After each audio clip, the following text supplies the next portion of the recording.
welcome back to another episode with Fight Night Picks. As always, we're brought to you by SimBody. Vertiball is now SimBody. If you head on over to their website, simbody.com, you're going to get all the great products that you know and love, including the SimBody Vertiroller and the Vertiball that you have seen most likely here in studio. Look at that. Place it, lock it, attach it, Vertiball, all sorts of great stuff over there if you want to roll out those old tired muscles and you don't want to go with that old lacrosse ball. They're also coming out with that very new product that you can see right in front of you. And if I head on over to my cart, look at that. I've already got a Vertiball over there. Little bit of a deal right there. And if you hit the try for 60 days risk-free, use the promo code FNP and you're going to get 10% off your order. With that code FNP at simbody.com, you're really helping out another local company here in New Brunswick, Canada. Can't wait for it. The new name, SimBody at simbody.com. And as we always say, let's get into it. Ladies and gentlemen, recorded in Fredericton, New Brunswick, Canada, it's time for Fight Night Picks with your host, Craig and Matt Allen. Just like that, we're back and we're getting set for UFC Fight Night. It's Holm versus Bueno Silva. As always, one half of your hosting duo, Craig Allen, Twitter and Instagram at Craig Allen FNP. With me to my left, to your right, respective socials, Matt Allen FNP. And listen, when we have a look at this weekend's card, is it the 77th Fight Night card from the Apex? Yes, it is. Is it going up into the 80s for just overall cards there? Because yes, they had pay-per-view cards from the Apex. You're darn tootin'. And for Holly Holm, this will be her 10th 5-round fight in just the UFC. And if you look at it from Mayra Bueno Silva, career-wise, never had a 5-rounder. So some big-time moves, some big-time grooms when we do look at this fight card. But Matt, overall, I mean, I know the people, they're going to be all over the place. They're going to be very down on this card. So what I will say to a lot of the Americans that are listening out there, they might not know about this because both of us, we live in Canada. We do. We grew up in Canada, and as a young Canadian who listened to the radio all the time, when I was a teenager, I got involved in the workplace. You're listening to the radio all day. There's a little known thing up here called the CRTC, and what that mandates is that between 6 a.m. and 6 p.m., it has to be 35% Canadian content all the time. It goes for television as well. So Americans might just assume, well, guys, it's probably 35% Nickelback, 35%... I'd say 15% Nickelback. Tragically Hip. It's probably a lot of Rush. You'd think so, but there's a lot of other things out there. Some deeper cuts, perhaps. There's some Big Wreck. Big Sugar. Yes, two big bands here in Canada. People are very confused. A little bit of the Tea Party out there as well. And when you think about all of those songs and that 35%, that's a lot like what this card is this weekend. It's you might want to skip some of it, but you have to listen to those songs anyway. And for those Americans out there, they might recognize the Tea Party because they were in NHL 2002 with the hit song Temptation. Maybe they're big fans of Down with Webster. You know, when you were in high school with skinny jeans, listen to Woe Is Me. I'm So Woe. I don't. Big time songs. There's a lot of skippable fights on this fight card because the UFC has a quota, and they gotta fill that quota somehow, and it's with fights like this. So now I just have to sell the card all of a sudden? Wow, what a handoff. I do think what this card does have going for it, and I kind of mentioned it on our Instagram Live we just had. What I do like about the card is a lot of pretty close matchups on paper. There's not a lot of these massive minus 700, 800 favorites. I do understand Jack Della Maddalena. He is going to have another short notice replacement for this weekend, so the odds on that are a little bit skewed, but for the most part, we do have a lot of pretty competitive matchups, and like you said, in the main event, Holly Holm has been there and done that. Everybody knows Holly Holm really worldwide after a big win against Ronda Rousey, and she has been able to maintain a very high level of fame really ever since that massive win. And for Bueno Silva, these are the opportunities that every single fighter's looking for, right? You want to get that all-time great fighter who is very well known, who might not necessarily still be in the prime of their career, but still get a lot of those eyeballs. If Bueno Silva's able to get a win this weekend, it really changes their career dramatically. And we are doing this sucker live. So as we go down through it, make sure you let us know over there in that chat who you have in these matchups. If you want to hit a like, that's much appreciated. If you hit up the super chat, that is as well. But when we do look down through it, fighters coming off a win on this card. 11 of 28 fighters coming off of wins. You have debuts coming, and they are from Victoria Dudakova, Azat Maksum, as well as Bassil, Hafez, and for sophomore, second chances out there. a lot of Lots. second time out. So a lot of fighters that aren't very good and a lot of fighters that really need to right the ship. Matt, we have 14 total fights to touch on. We got a lot to go through. There will be question mark kicks this weekend. 2 hours before the prelims. And Matt, when we look at the weekend that was UFC 290, changing of the guard in that main event. I mean, in the main event, Volkanovski keeping it going. Pantoja is the champ. So some fighters on this card that really want to make some moves. Matt, 14 fights. Let's rip through these. You're going to want to keep it locked in with Fight Night Picks, as we always say. Let's get into it.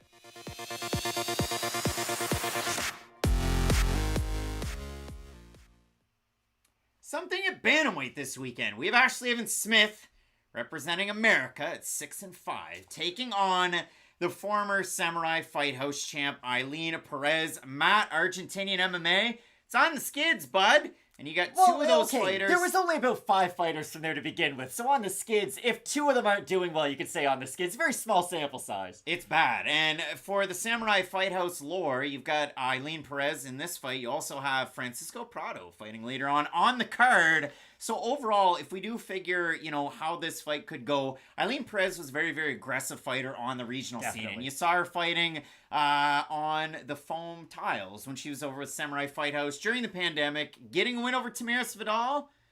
No, she decided to land a bunch of illegal knees in that one and ends up getting the L. So if you look at it for Perez, builds her way back up, fights a poor level of competition, ends up in the UFC, takes on Stephanie Egger, who takes the fight on short notice. So therefore, that one was up at featherweight. Perez just fighting like a bat out of hell at the start of that one. She's trying to go for takedowns. And Perez is one of those fighters that she kind of looked like Yulia Stoliarenko when she was fighting against Chelsea Chandler. If I don't get the takedown, you might end up in mount. I might get submitted, but I'm going to go for it anyway. So Perez gets to right the ship, taking on Ashlee Evans-Smith, who's coming off of, and I'll pop it right up there. This is the feature doing it live. So Ashlee Evans-Smith, C5, C6 vertebrae. She got that one worked on. Artificial disc replacement over on her Instagram.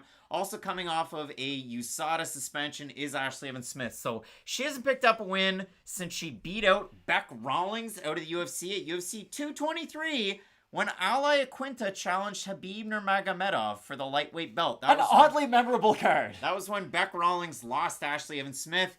Evans-Smith has been off doing boudoir photography and getting ready from the injury. So I'm eager to see what version we get out of her in this one, because for Evans-Smith, her last time out, 135-pound fight against 139.5-pound Norma Dumont. And Smith looked uncomfortable. I mean, the broadcast touched on the fact that she kind of said that maybe there were some injuries, but she wouldn't say what they were. She didn't seem to be that aggressive version of herself that we had seen in the past, but that's the thing. It has been a while since we've seen a consistent level of just activity out of Ashlee Evans-Smith, because like you bring up, not only has it been this long layoff, there have been another few breaks throughout her career, and for Smith, I'll be really interested to see how long those injuries have really taken a hold on her, because for Ashlee Evans-Smith, she's not a grinder in the sense of like a Raquel Pennington, but she is going to make you feel her force, and I'm glad you bring up how Ailin Perez will go for some of the more kind of suicide takedowns, right? Like, she will give up that top position, going for her own takedowns. Is Ashlee Evans-Smith going to be able to make use of some of those positions enough? Because if she is pulled into mount, and if she is the heavier fighter on top, which she's definitely shown those abilities in the past throughout her game, if she can get off good elbows and really make Perez just hold her weight and try to be active on the ground, I do think Ashlee Evans-Smith, is going to need the takedown in this matchup to have success. And I know that might be wild to say because Perez is a talented grappler herself, but Ashlee Evans-Smith has that ability to hold her opponents down. And again, I'm not saying she's like a Khabib Nurmagomedov like you brought up, but that is one of her highlighted skills. And for Perez, I'm really curious to see if she can start to scramble out of some of those positions, because I do think I'll favor Evans-Smith once they hit some of the more set positions. If we do get into a half guard situation, a full guard situation, okay, full guard's dangerous for anybody, but you understand what I mean. If she can be heavy on top, I think she can have a lot of success. But if Perez can get her shoulders off of the mat and not just be pinned down for moments, minutes at a time, I think Perez can have a lot of success in the more scrambles when they're not so magnetically close to each other. This fight sucks. Well, I don't think it's great either. Evans-Smith, you're not selling this card to the wider public, Craig, I must say. It's not my job to. Evans-Smith, if you go back, you look at her fight against Dumont, really, for Evans-Smith, it is a a lot of leg kicks in certain fights, but it's a lot of boxing in other fights. And only to the one level. I'm glad you bring that up. Yeah. Not a lot of body or head kicks. No, so if you look at it for Ashlee Evans-Smith, I mean, coming back into this one, she did an interview very, very recently with Up Next Fighting, and it was almost like a puff piece, and she said, and I quote, "I had spine surgery that I was dealing with, as well as a few other little nagging injuries, and again, back September 22nd of last year, C5, C6, it's like she's Jack Eichel getting that surgery." I was thinking Edge the wrestler, personally. The old disc replacement. So if you do look at it for Evans-Smith, what's her last quality, big, good time fight? I wouldn't say that the Beck Rawlings performance was. I'd say the fight that she had against Veronica Hardy, and that one plays into this one because Perez, shorter for the weight class, she plays around on the outside, she throws a lot of the kicks, and Evans-Smith was able to cut that range at the very end of that fight and then go out there and ultimately earn the finish. It was a lot of elbows there from half guard in the ground and pound position. So if you do look at it for both these women, again, for Perez, combined opponent record coming into the UFC, 13-13-5, and getting ready for this fight, she is training out of that big-time gym. It's MMA Masters, Danny Chavez, and the like over there. Who else made the migration there from Brazil, Matt? Priscilla Cachoeira. So we have a look at this matchup. I mean, Ailin Perez, Ashlee Evans-Smith, MPTV saying that we're going with Perez. Donnie Dimes has Perez as well. If you consider this one, again, it's a really long layoff for Evans-Smith. The last time that she fought was back in 2020. The last win that she has is Beck Rawlings, who's of BKFC fame. Since then, Perez is the slight favorite. We have a look at the Topology vote. Surprised to us as they are to you. I'm going to say over-under 70% Perez. I think they'll be over. I think they're going to be over. They are way over. 1,192 total votes. 87% Perez. 80% by decision for the 13% that have Evans-Smith. 81% by the decision. So the fancy decision in this one, Perez known as a finisher and somebody that's going to be like a dog in a bone with her grappling. I think Ailin Perez wins this fight, but I'm eager to see these two square off on Friday to at least see the physicality out of somebody like Ashlee Evans-Smith, because she is quite a big fighter for 135 pounds, which is crazy to say because she's fought at flyweight. And I feel like if she didn't have the layoff, I would be more likely to pick her, because we bring it up, there are some set positions in this fight where she can definitely have success in, but I agree with your prediction overall. I do have Perez in the matchup, and I think she can have some success on the mat. Again, that's going to be a difficult proposition, because if Evans-Smith can get that top position, that's kind of her X factor, so you want to watch out for that, but I still think Perez can get it done. Be an interesting one in this matchup, considering, again, Stephanie Egger took that fight on short notice, exactly. And it was a lot of those scarf hold throws that caught Ailin Perez in disadvantageous positions. This show is live, and we don't know who's picking what, so I can't throw the picks up there, but I will say them for those that are listening. Both of us going with Ailin Perez in the matchup. Up next, Matt, we're talking Alexander Munoz taking on Carl Deaton III. You're not going to want to miss it. Keep it locked in with Fight Night Picks. We always say, let's get into it.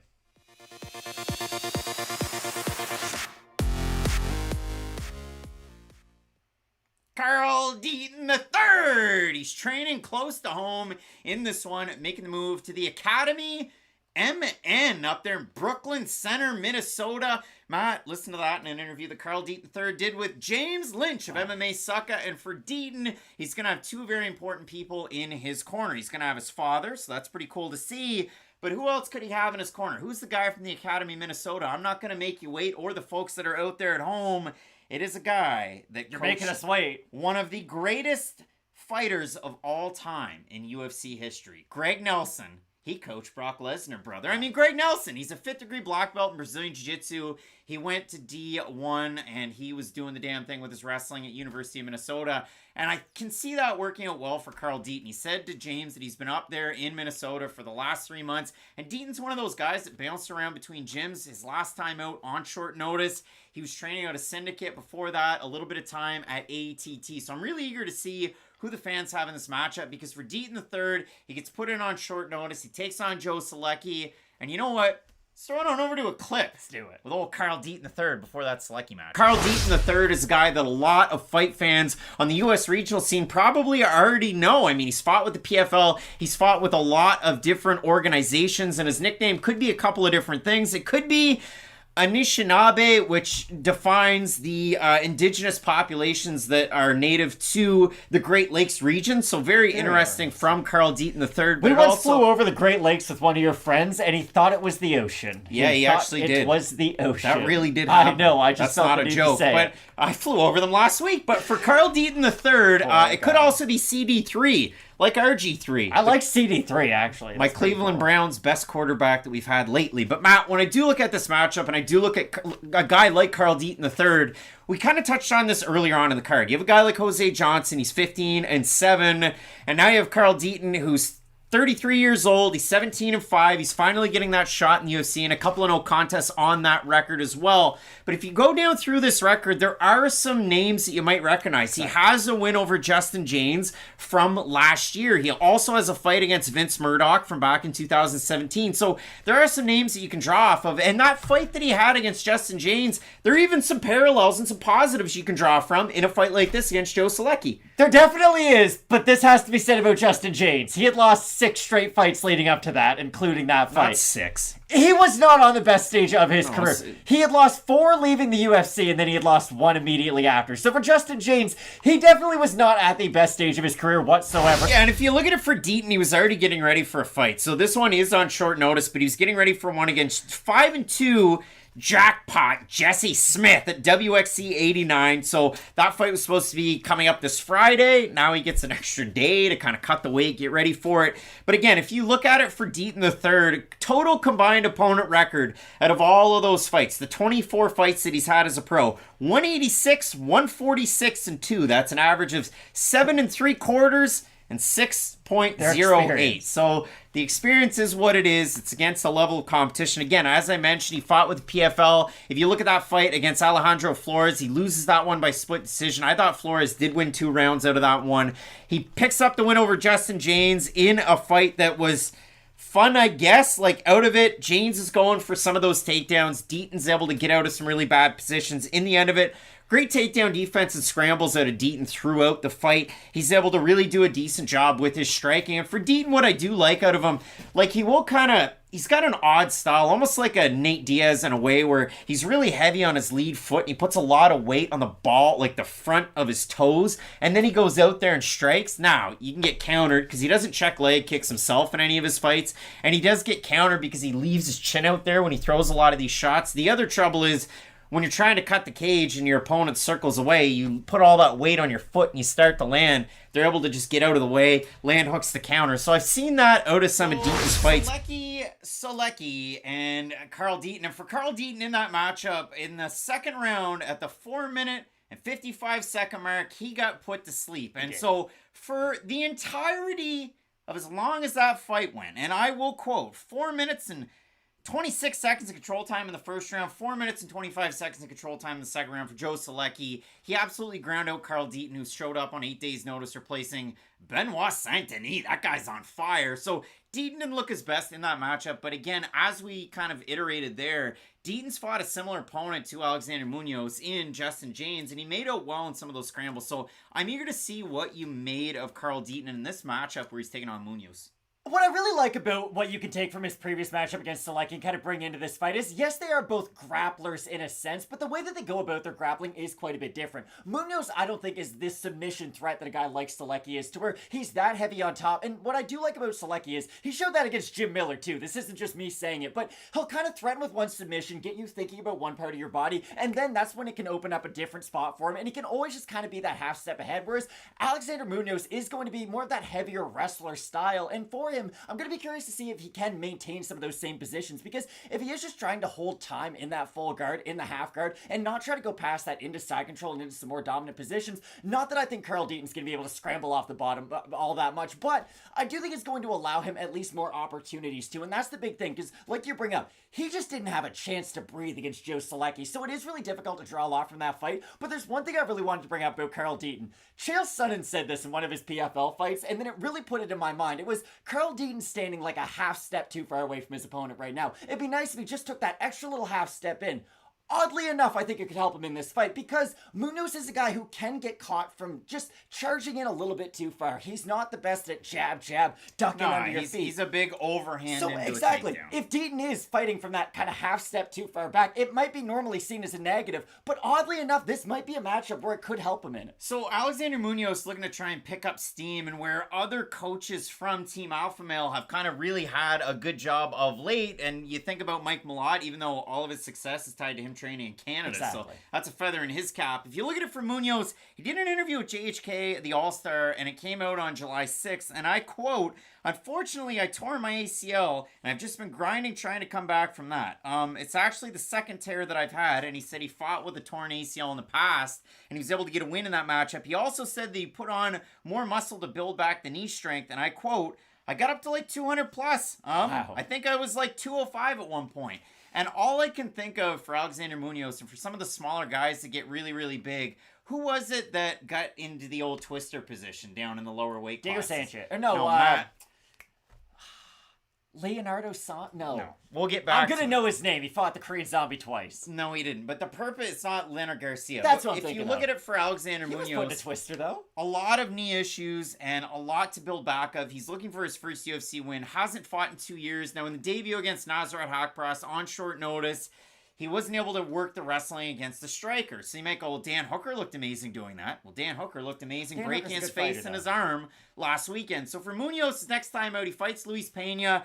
I mean, it was a split decision loss, and you had Sal D'Amato and Rick Winter scoring the second and the third rounds for Pena, but you could really make a case that Munoz was able to get the win in that one. And if you go all the way back to Dana White's Contender Series 2018, Munoz was able to out-wrestle the wrestler, Nick Newell. So a big win there for Alexander Munoz. If we do have a look over on Topology at this one, Matt, for the total votes in the matchup, again, you haven't seen Munoz get a win in years and years and years. And if you look at it for Carl Deaton, the much more active, much more experienced mixed martial artist, Munoz is the favorite in the matchup.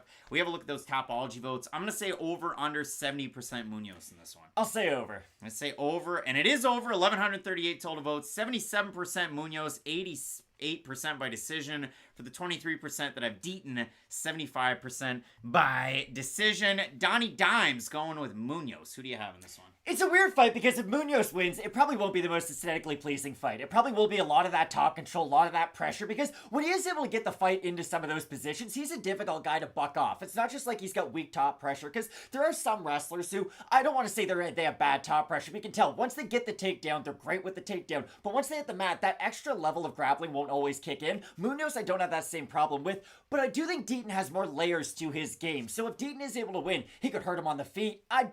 Submission is a possibility, but with a guy like Munoz, it's going to be really difficult for him to kind of throw something off his back. If he's not able to hurt him, I'm just kind of stalling because I'm having a difficult time with the pick, but I will go with Alexander Munoz. I do think the wrestling is going to be enough for him to get those minutes and get those moments, and I think this fight's probably going to go to a decision, so for those reasons, I'm going to favor his wrestling. I have Carl Deaton. No, I don't. I have Alexander Munoz. I have Munoz in this matchup because I think the wrestling is enough of a difference maker. I've seen Deaton struggle on the regional scene with a lot of those offensive wrestling positions, but if you do look at it for Deaton, he is a very good scrambler, and scrambling, that's going to play a big effect on this card that we have coming up this weekend. So in the matchup, both of us going with Team Alpha Male's own Alexander Munoz to get the win. We'll see if Deaton training out of the academy, MN, with guys like John Castaneda, that's his gym, if that can play out to great effect, or will it be the reverse effect where you go to a new gym and like Chris Tuxisher, you're just in the shadow of a Brock Lesnar up there with Greg Jones. Both of us in this one going with Munoz. Matt, the next fight on the card, Tyson Nam welcoming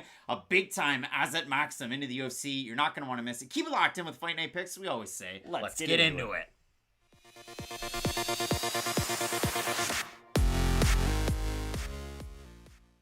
And a few months shy of his 40th birthday at flyweight, we have the former top man, the former X1 flyweight champ.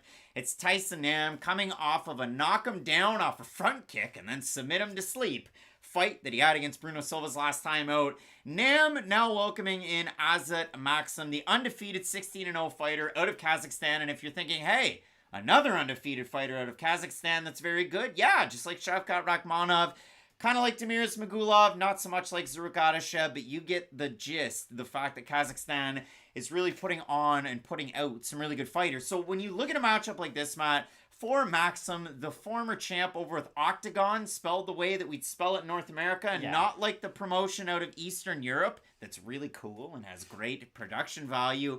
No, it's like the one that kind of partners with Brave CF sometimes. So if you watched any of Maksum's fights, and I suggest you do, this guy's good almost everywhere the fight goes. And he's fought a very, very high-level competition. Combined opponent record for Maksum, depending on the fight databases that you use. It's either 63-17 or 64-19. And when you watch the guys that he's fighting, I don't care if they were coming off a loss to fight Azat, they're all very, very good. I mean, you go down through it, you look at the fight that he had against Gabriel, who had a loss to Nicolau very early on, and that was Nicolau out of the UFC, fighting him on the regional scene. Nicolau gets back into the UFC. Maksum's able to have great offensive wrestling, really good double legs, and if he does get caught into submissions, and boy will he, and if he does get hit, does he get dropped? Yeah, he does. Yeah.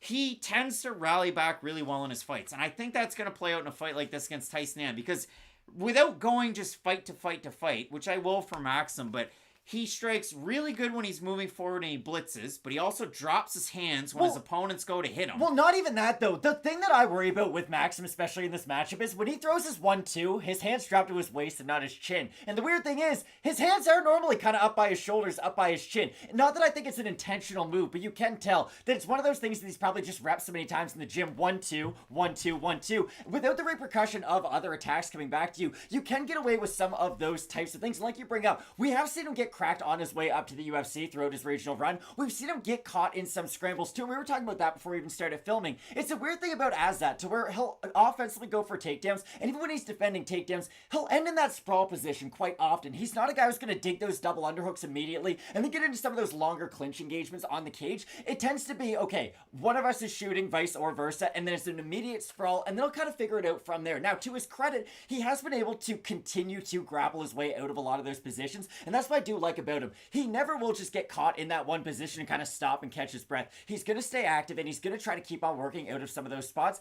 But again, there have been just some of those little minor mistakes that'll make matchup here, matchup there, that makes me a little bit concerned when you're fighting a guy like Tyson Nam, who, yes, he is almost 40 years old at 125 pounds, which isn't normally an age that we see have a lot of success in this weight class, but he still has pretty good hand speed. He still has great power for the division. And if you do have some of those defensive liabilities in your game, and they are glaring, especially early on in this matchup, Tyson Nam has more than enough pop to make you pay for it. And you can't always use the numbers, but Tyson Nam, lowest bottom percentage in UFC history, 100% takedown defense. He defended all 4 of Kai Kara France's takedowns and 1 from Bueno Silva. So he's defended 5 takedowns in the UFC.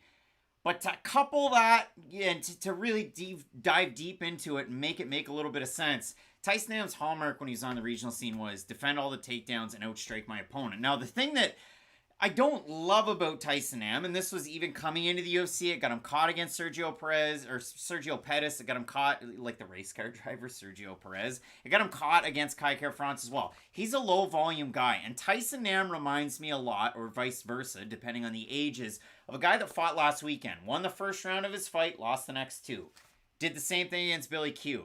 Cam Wella-Kirk. What Cam Wella-Kirk does is he cuts the cage so darn well with his foot position, and he threatens with bigger hooks on the way in that he doesn't throw any volume and he doesn't make his opponent pay. And if you're fleet of foot, like Azat Maksum is, it's one of those things where Maksum could be able to just scurry his way out of the way and work his own takedown. So again, when you do look at a guy like Tyson Nam, I don't think that the chin's totally evaded him. That was a shot where his hands were up and it was a front kick under the chin that dropped him from Bueno Silva, and then he put him to sleep. Now, that was in March of this year and it feels like it was yesterday, so I always do worry. Later in your career, a lot of road miles on, you get finished in that one, you worry about it. Again, it was a submission loss, and you'll see it up there on screen. That was actually Tyson Nam's first ever submission loss as a pro. So wild to see that one. But when you do look at this matchup with a guy in Azat Maksum, again, his last time out against Gabriel, they have the little preamble. He's billed as former Octagon League flyweight champ, Jiu-Jitsu Master Degree candidate,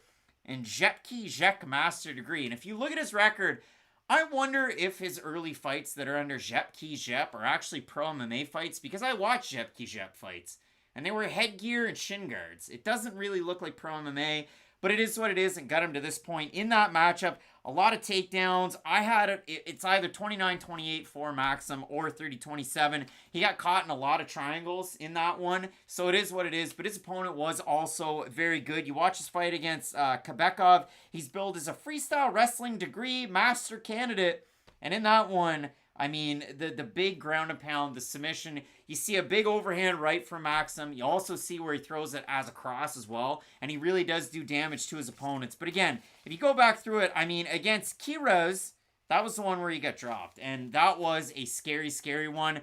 The leg kicks, he doesn't check them. He also doesn't block body shots either. The hands at are very all. high most of the time. So the hands are really high, and then when he strikes or he goes to reset, they come right down, and then he gets countered. I think Maksum's a really, really good fighter. This is obviously a big skill check. The young fighter is, in brackets, supposed to win in a fight like this as the undefeated party.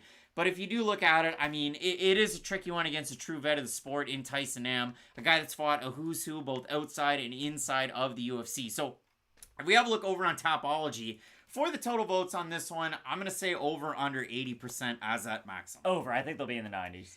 And they are slightly over, but not in the 90s. 1,224 total votes, 87% Maksum, 62% by submission for the 13% that I've Nam, 58% by knockout. So when I do look at a fight like this, I like the takedowns out of a guy like Maksum. I think his stand-up game's a little bit more reminiscent of Tatsuro Taira than it is of like Jesus Aguilar, who's going in there just clubbing guys all of a sudden and getting the knockout. I do like Maksum with the complete, well-rounded skill set, but look out for Tyson Nam to defend some of those takedowns as he's done throughout his career and land that big-time check left when guys are making the entries. The problem is, though, it's kind of, I was talking to a coworker of mine today about Francis Ngannou versus Tyson Fury, right? And he's like, you're big into fights. What do you think about that? When I just start saying, hey, if he can land that one big punch, I don't think he can win. That's like the last thing that you say when you think that person could win. Tyson Nam could land that one big punch. But since that's what I'm saying about him, I do have Azat in this matchup. But again, I do think we have laid the groundwork for what future opponents might be able to take advantage of with his game and with his style. All right, both of us in the matchup going with Kazakhstan's Azat Maksum to get the win in the matchup. Some big-time fights left on this card, including our next one between Evan Elder taking on Genaro Valdez. You are not going to want to miss that fight. Keep it locked in with Fight Night Picks. We always say, let's get into it.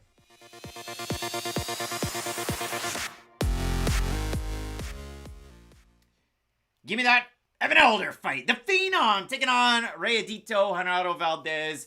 Matt, both these guys looking for their respective first UFC victories. And if you watch Genaro Valdez fight, he goes balls to the wall all the time except for his second round against Natan Levy. We have a just bleed matchup ahead of us, where he looked very, very good. He also got dropped twice in the first round, and they don't count as knockdowns on the UFC site, but if you watched it, he got caught by a check hook. There's mistakes on the site. That Raggedy Andy'd him, and then the second time, he legitimately ate a Heartbreak Kid Sweet Chin Music kick, and it dropped him down. So for Valdez, again, rallies in the second round of that one. In the third round, Levy's going out there, putting on the wrestling shoes. If you watch Valdez's UFC debut, they say he got dropped 4 times. I counted to 6. It was a lot. He got dropped by Matt Frivola 6 ways to Sunday. If you look at it for Evan Elder, short notice debut, up a weight class against Preston Parsons in that one. Got out wrestled by a much bigger fighter. Then his last time out for Evan Elder took on, and it's got to be the Spider-Man meme, sticking them up there, Nazim Sadykhov. Judges' scorecards going into the third round. Oh, 20-18 for Evan Elder. And then as that one went on, you had a nice couple of shots there from Sadykhov. It produced a cut on the eyebrow of Evan Elder. And now, all of a sudden, I have a new point of reference because I've had the same one for years.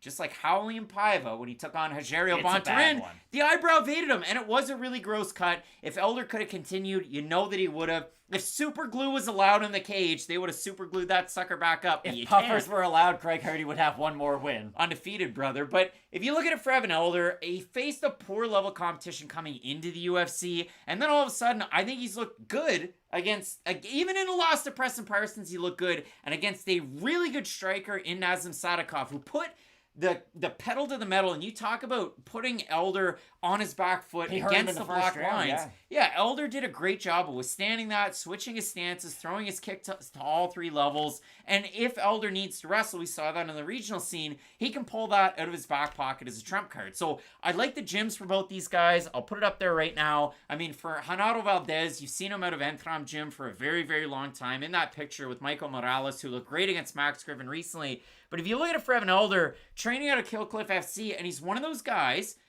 Missouri bound, he's one of those Missouri guys, just like Michael Chandler training at that gym, that have really kind of leveled up themselves out of training at a bigger gym. So I'm really eager to see this fight because I wouldn't be surprised if Valdez first round, same thing as he did the last time. First round, kitchen sink. Second round, patient approach.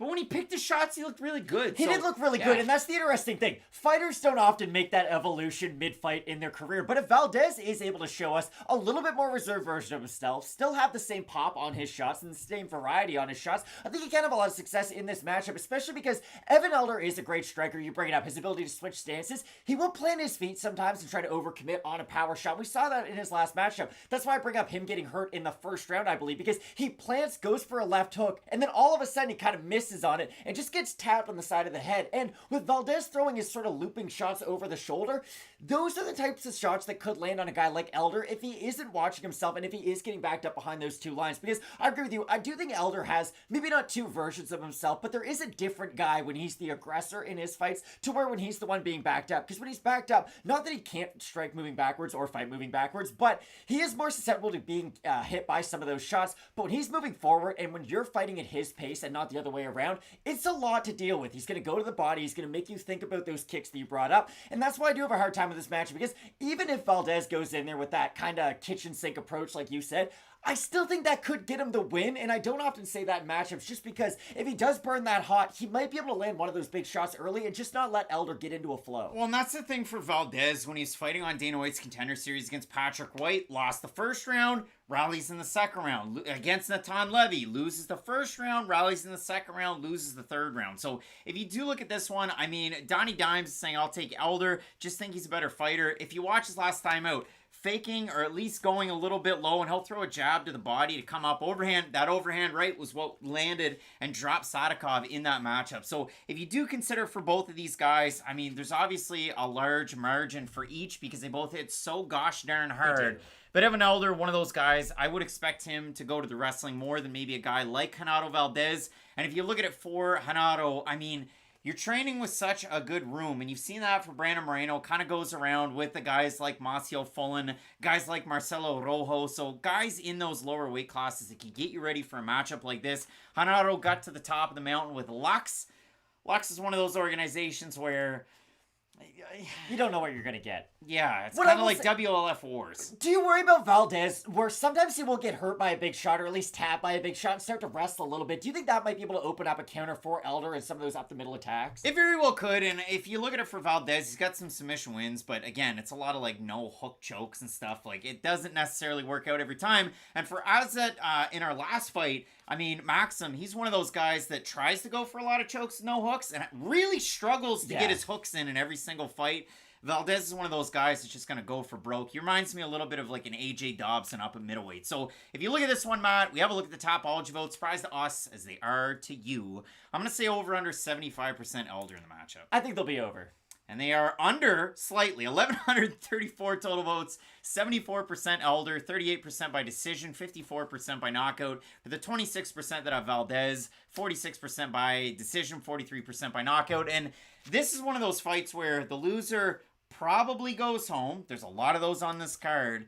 I like Evan Elder in the matchup because I think the switch stances are pretty good. And I like the fact that he moves his head a lot and he rolls his shoulders quite a bit in these matchups to avoid some of those big shots. Genaro Valdez coming in on that line, coming in on that center and getting hit. I'm going to go with Elder in this matchup for the body and the head approach. I've also got Elder in the matchup, but I just want to highlight, remember what Dana White said right after his last fight? He was like, I didn't like that doctor stoppage. And then he just put all over his Instagram after, oh, that was a real bad cut. I was wrong. Like, yeah, the doctors are there for a reason. They're doctors. I have Evan Elder in the matchup. All right, both of us going with the Phenom, Evan Elder, in the live iteration of Holm versus one Mayra Bueno Silva. So the picks, they're not up there after the fact. You got to tune in for those ones. We got a big-time matchup coming up next. Matt, Della Maddalena taking on Bassil. Hafez. You're not going to want to miss it. Keep it locked in with Fight Night Picks, we always say. Let's get into it.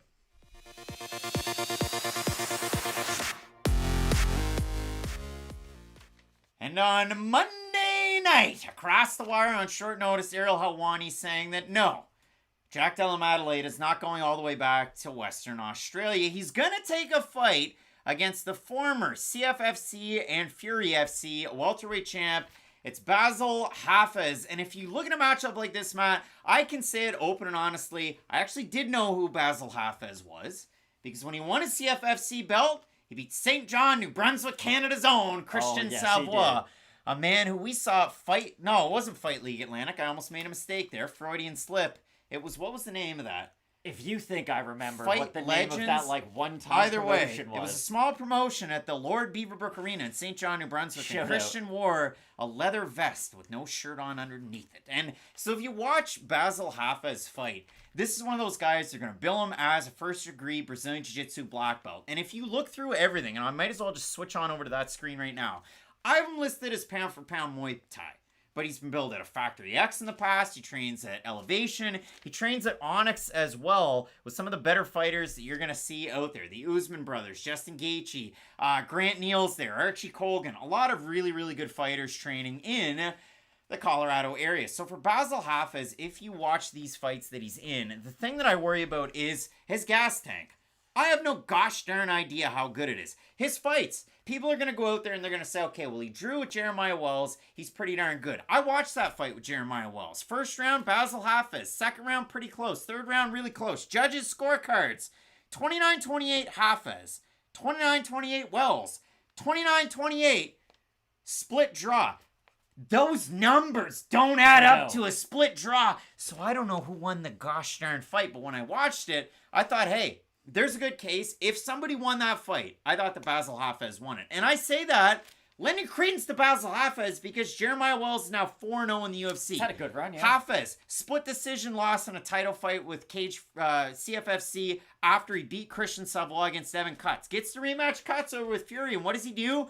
Overhand right city, and he landed him, and he dropped Cutts multiple times. And so for Bassil Hafez, I think his striking has progressively gotten better. 100%. And he's not old, but for a guy who's longer in years, he's not super young.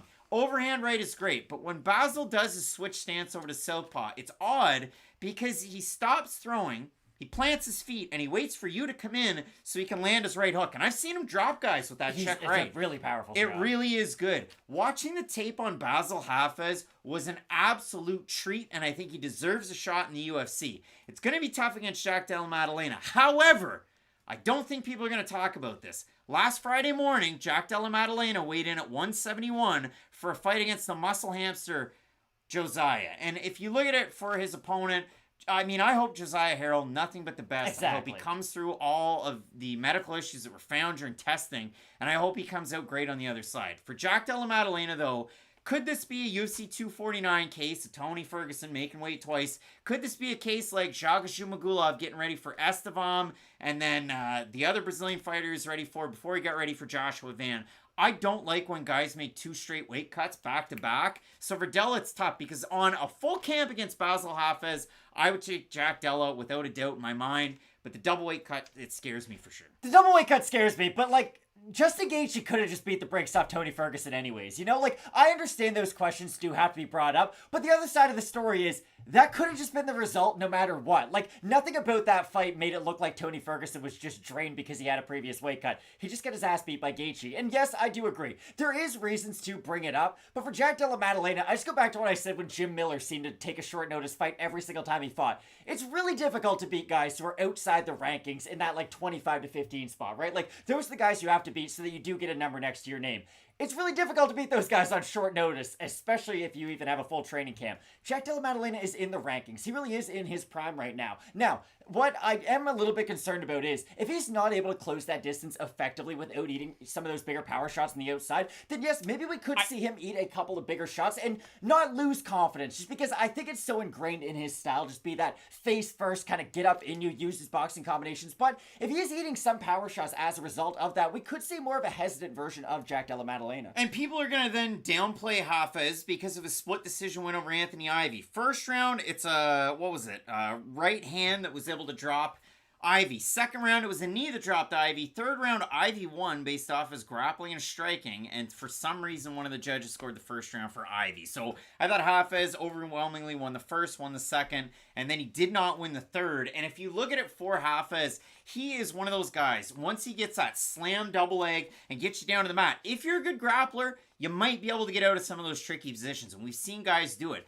Jack Della Maddalena is not that grappler. Now, again, some do it against Ramazan Ami, but when you're testing those gas tanks and those... And Randy Brandy just hurt so bad before. Yeah, big overhand right, gets on, no hook, rear naked choke. It's all she wrote. But if you look at it, like 2 weight cuts, the grappling, which isn't really an energy system that we see Della go to because his boxing's so slick from the switch stances, and he's really able to implement his combinations, rip into the body, left hook, right hook, Virgil Hill with a body shot. What he did to Randy Brown was insane, that combination that finished him. He put his hands up, got on the inside, and then it was just a one-man wrecking crew. It was a really impressive performance. It was wild stuff to see. So again, Della, you know how good the boxing is. He's struggling some of the grappling exchange on the regional scene. He has not in the UFC. We'll see if Bassil Hafez is the guy that can make him pay in some of those exchanges. So if we have a look, Matt, at the Tapology votes, this fight was announced again on the Monday night of the fight. Can I set them at 95%? Can we throw that curveball? Yeah, you know what? I think it's going to be under 95% on this one. We have a look at them. It's over 459 total votes. 98% Maddalena in this one. Majority by knockout. For Hafez, majority by knockout as well. But it's a trickier fight than 98% of people taking Jack Della. It's a lot different than Bo Nickel taking on Val Woodburn in a fight like this.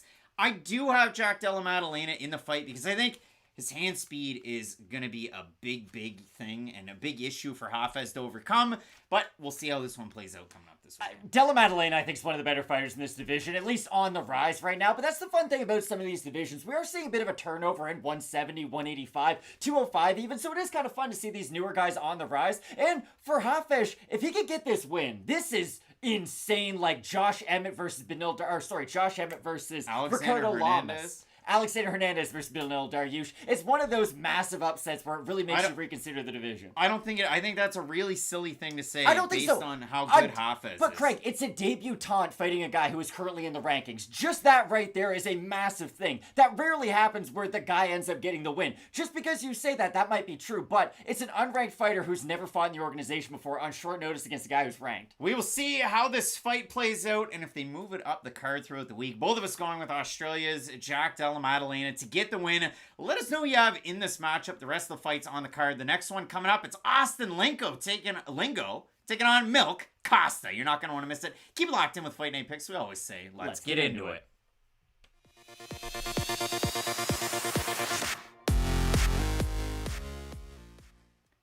Happy birthday to you, Matt. It's Austin Lingo's birthday this week. This was in his Instagram story. He's having a fruit birthday cake coming up this one. And Matt, for Lingo, he's one of like a few fighters that are on this card that are making up for lost time. He lost against Nate Landwehr's last time out. There was a cut on Nate Landwehr. It was due to a clash of heads, but Lingo was walking down Nate Landwehr. Lingo gets caught in a bit of a scramble. He ends up getting his back taken. He taps due to the choke from Landwehr. What happens out of that? Landwehr gets a 50K bonus, and then he takes on 50K Ige, who's in the rankings, and looked like he shelled himself in that fight. But regardless, for Lingo, it obviously kind of lessens his stock coming into a fight like this against Costa. So both of these guys coming off of losses. Costa came in on about a month's notice to take on the formerly ranked Thiago Moises. Well, in that one, we'll get you up to speed. We'll get you excited about the former Predator FC featherweight champ. That is Costa, who recently cornered one Joe Anderson Brito when he Brito'd the brakes off Weston Wilson. Matt, Costa. In on this short notice, representing Brazil, the former Predator FC featherweight champ, Costa. And as soon as I thought about that, Matt, I thought, you know what? This guy reminds me all of a sudden with a nickname like that of your favorite all-star MVP. Matt, do you know who that is? I have no idea. Yes, you do. Melky Cabrera, the Milkman. You I absolutely loved him. But for Costa, this guy is such an interesting prospect and definitely due for an opportunity in the UFC. And it's not often that I say prospect when somebody has a record of already 19-5. But this guy's definitely grown as a martial artist. You remember him in the headlines in 2018, and you're going, Craig, no, I don't. Yeah, you do, because he was the guy on Twitter that got submitted and was unconscious in a ring for 90 seconds. And it was disgusting. But from that guy to the guy standing before you, again, definitely due for an opportunity in the UFC. And I know in his last 5 fights, he's 4-1, and he lost 3 fights ago against Italo Gomez, where he did lose a decision. Heck, I thought he won that fight. I thought he won 2 of the 3 rounds in that one. And if you go through his overall record, Plenty of finish wins for sure. His last 2 fights, definitely getting it done with his hand. And if you do look at it, his last time out against Junior Mello where he knocked him out, he looked absolutely amazing in that fight and on fire. But for Costa, Matt, this is one of those guys, it does feel like a lot of the fights that are on this card, like Lacerda taking on Stamen, like, what else? Bonfim maybe against McKinney. Costa's getting a shot against a guy that was recently ranked in the lightweight division in Thiago Moises. So a giant opportunity on short notice for Costa. Now, here's the first thing. Melky Cabrera would never pass a USADA test. I love Melky Cabrera, but let's just call it what it was. For Costa, I do really think he does have a decided advantage on the feet, and I love the way that he can switch up his power shots in his combinations. Dan Hardy is the first person I ever remember bringing this up and really spoke about it in depth, so I always try to give him the credit for it when he deserves it, because when Costa throws his punches, let's say he's throwing a 3-punch combination, jab, right to the body, left hook, he can mix his power shot in to decide which shot is setting up the next and which one is really going to be that kill shot, the knockout shot. And that's what I do like out of Costa. Those are things that you just kind of learn when you're young in your career. Those are things that take time. You train them. You perfect them over time. And that's what I do like to see out of Costa. Like, you talk about Michael Johnson against Thiago Moises, long, rangy on the outside, southpaw, will mix in a little bit of a kick, but mostly with his boxing. Costa fights the same way. But if you look at it for Costa, again, going down through these fights, fight against Italo Gomez, the pre-fight preamble, he looked like Ty Lopez. I'm with my Lamborghini here behind him. And he goes into that fight, and they bill him. They say, this man is a grappler. What? Like, I know he trains at a shoot-the-box Barao, which is where he's from. Who's out of that gym? It's not the Charles Oliveira shoot-the-box Diego Lima. Tubarão, Joe Anderson Brito, and I don't like to compare team members all the time. Costa has one thing that Brito has. He goes balls to the wall when he is on the mat, and he tries to sweep a lot. Now, he use like leg locks to sweep at a bad position, and Kimuras to then sweep to get on top, and it works against a lot of fighters. This ain't the man. It's not going to work against Thiago Moises. So if they bill him as a grappler, don't be fooled. Now, Costa is really good on the mat. He's not Moises good. If he does submit him, it would be like the Jacare Souza, Andrea Muniz submission. Yeah. But when I do look at all of his fights, Matt, his fight IQ, his clinch work, it's great. His boxing combinations, as you said, like, I love his kicks. There's, like, Costa's one of the most complete prospects you're going to find coming into the UFC. I love that he's in the UFC. I think he has a high ceiling. I think Moises is too much coming into this one. Yeah. And so you had Melk Costa on 13 days notice replacing Guram Kutateladze. It wasn't a month. It was only 13 days. And in that matchup, he was a 3-1 underdog. So what does he do? He gets taken down, but strong in the wizard position against Moises in certain spots. But when he was off his back and we knew that he would be very aggressive, he was. He was trying to go for sweeps, Kimura sweeps. He was trying to threaten with chokes off the bottom against the former Moises didn't play those games, though. Top man. No, so Moises gets the win. It looks amazing. It's great for him and for his career. But for Melk Costa, a little bit of reset. And just like Austin Lingo, both guys, former LFA studs. They main evented LFA cards in the past. But you look at a fight like this where Austin Lingo, hampered by meniscus injury. They said on his last fight, hip and ankle were mentioned by the broadcast as to the reason why we hadn't seen him. And he was originally due his last time out, not Nate the Train, but Ricardo Ramos, who showed up for a featherweight fight at 154. So a little bit unprofessional BS in that one. But Lingo just didn't really look like himself. And so you're thinking to yourself, what does good Austin Lingo look like? I think the one who fought Saldana was decent, at least as the fight went on. The one that fought Luis Saldana got beat the first round bad, and then he rallied as it went on, and he dropped Luis Saldana by throwing a jab to the liver, which is wild. But if you watch Austin Lingo, I'd say, well, Jacob Kilburn, who didn't have the greatest of career in the UFC or after the UFC, Kilburn went 1 of 18 on takedown attempts. So Lingo's, you got to defend some of them. But Lingo, when he's good, is when he's moving forward, biting down on his mouthpiece like there's no tomorrow, going double jab right hand, and boxing your ears in. And that's the big Austin Lingo thing. He's not a kicker at all. He's a boxer in MMA, and when he does it well, he does it really well. So it's the guy that kicked out Kevin Aguilar out of the UFC, the Angel of Death. So a good win there for Austin Lane. But in this matchup, Matt, we know Melk Costa. We know where he trains. We know that he's with Joe Anderson Brito. You saw him in the corner there a few weeks ago. I think it's going to be a fun fight, but it really is an oil and water type of fight here. It's going to be interesting to see if Costa can get his kicks implemented at his own range, because from that southpaw position, he loves that left high kick. And what I like about the left high kick is not only is it something you have to watch out for, but when you're fighting an orthodox fighter who has a really good right hand, what does it make them do?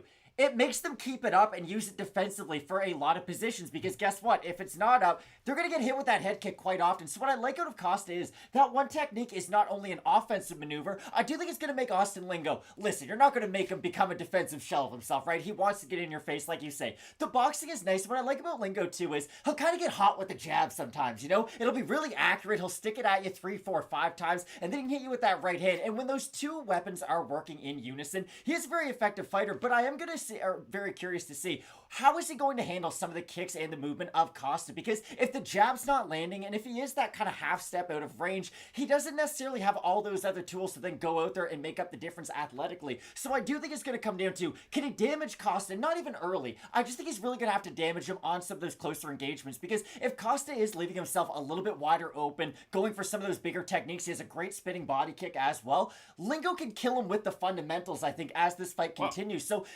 maybe this fight isn't one of those fights where there's an obvious seesaw of, okay, I think Costa can have a lot of success early with his variety, but maybe later on Lingo can come through. I just think both guys have very obvious strengths in this fight. Yeah, no matter who wins this matchup, on Twitter you're going to see a picture of a chest x-ray with pit bulls in it, because these two guys have that dog in them. And if you consider it over there in the chat, MPTV flipped the coin. Donnie Dimes really likes the kick, behind the cage door, hanging out, having a good time. How are you on this live Tuesday night? And Manny Maniac saying Lingo for the win and for the fight of the night. It makes for an interesting podcast version of this on the audio when you do it live, but that's what we're doing tonight.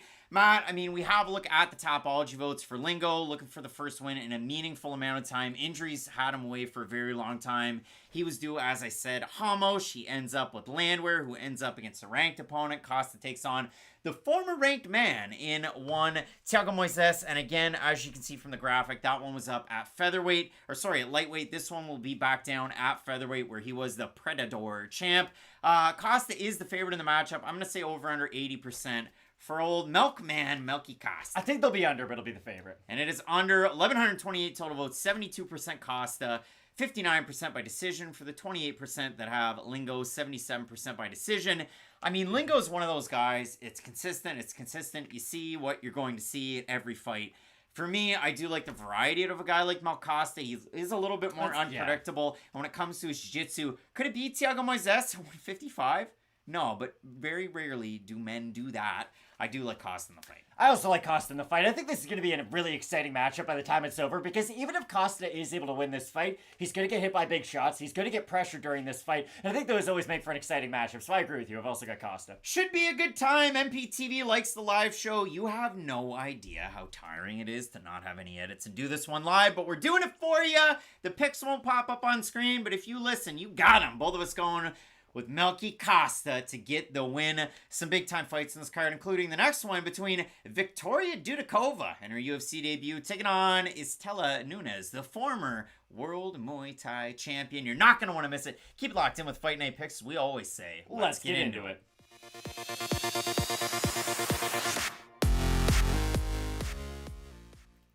And it is out with the old and in with the new. Some would assume we have the former IMMAF European champ back in 2019, Victoria Dudakova, making her UFC debut, taking on the former one championship strawweight challenger. Up there for the title against Angela Lee. It's Istela Nunes.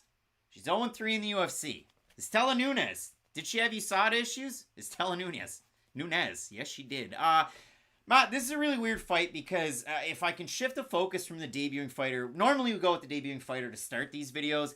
I'm going to go with Nunes in this one because for Istela Nunes, it's been really, really weird. Her first fight that she takes up, I mean, we're taking on a really, really good fighter who can take you down, who's built out of stone. And in that one, Nunes, as the fight goes on, gets taken down by Ariane Carnellosi and gets finished. So Nunes' next time out, she takes on Sam Hughes. Struggles at the start. Has really good striking. Exactly. Has the eye poke. And if there was no eye poke, Istela Nunes wins the fight. Because there was an eye poke and she loses a point in the third round, majority decision win for Sam Hughes. So Nunes, her last time out against Yasmin Jauregui, who everybody thought was going to be a future title contender.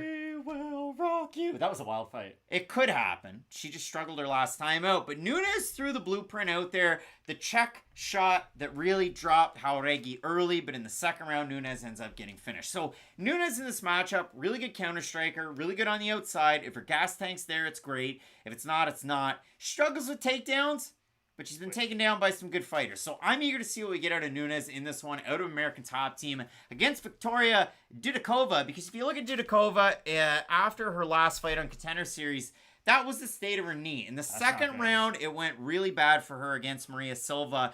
Wins the first round, wins the third round. Dana White says, and I quote Matt, "I didn't love this fight, but she showed me everything that I needed to see in the fight." It was next level resiliency, and that is the wild thing. Like, she had so much success with her own offensive grappling in that opening round, but like you say, the second round was the complete opposite. Like, she was getting absolutely dominated. I think the graphic up on the screen was like 3.5 minutes of opponent top control on her, and that was the really odd thing to see because, like you bring up, in the third round, well, it just completely got flipped over on its head again. And for Dudakova, it's going to be really interesting to see, can Nunes damage her enough on the inside? Because Nunes does have insane pop for the size of her. You don't look at her as an athlete and think, wow, she can knock out people when she hits them clean on the chin. But she does have that high level of striking. What I do like of Nunes is she seems to have quite fast hands. Now, yes, she can get overwhelmed by Whoa. What? She does seem to have quite fast hands. She has fast hands. She has fast hands. Okay, she has fast hands, that's all. When she is able to use those hands and really able to land from point A to point B, she can have success, but that's really been the issue for her throughout her UFC tenure. It's, yes, you can have that 1 minute, those 2 minutes of success, but how can you go out there and just get long portions of success? Go out there and win rounds, not just win moments in those rounds, and that's been the really curious thing for Nunes, because right now at 6-4-1, if she's not able to add some big part to her game at some point soon, I am a little bit curious to see what's her run going to be like, because if she's just going to be kind of this action star outside the rankings, then where does she go from here? Oh, it's going to be really weird because, again, for Dudakova, getting back from that knee injury, we talked about her before she fought Maria Silva, who was a pretty big favorite over there on Contender Series. Let's throw it on over to a clip from the show from last summer. But when it does come down to this fight, hoop of shame around Dudakova. She's able to make the weight successfully. Very, very young prospect she is, so maybe if she doesn't win this fight, she ends up back on the show in some capacity. I think she has a very, very, bright future in the sport. And I think for Maria Silva, a lot of people are going to rally around her. If I'm not mistaken, she is the favorite in this matchup as well. So the more known commodity, I think Dudakova has a great shot in this matchup here.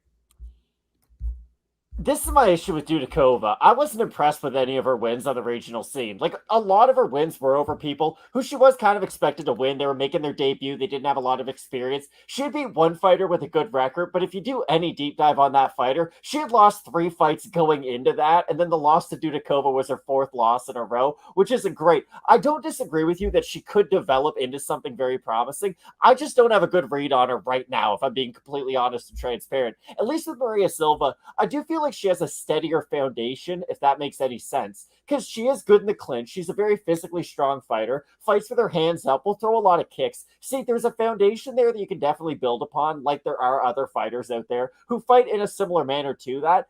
That's the problem, though. We have seen her struggle with some of the takedown defense and some of the grappling in the past. She's not bad when she gets top position. Like I said, really physically strong fighter. She can threaten with some of those head and arm chokes herself, get past guard, threaten with ground and pound. But on the defensive end, you do worry about her, especially against someone like Dudakova, who has shown the ability to finish fights with really high-level submissions. So I think this is one of those fights where we just sort of learn more about both fighters, and that's sort of the win that we all get from it. So if you look at it for Dudakova, training out of... I mean, listen, the gym name, I threw down a different gym name. I put Extreme Torque. She's in Vegas getting ready for this one. But she trains out of a gym called Sambo 34. Like Mambo number 5, but Sambo 34 with Gassanali. And he's one of those guys, got it done on the way up through, but didn't continue with the fighting.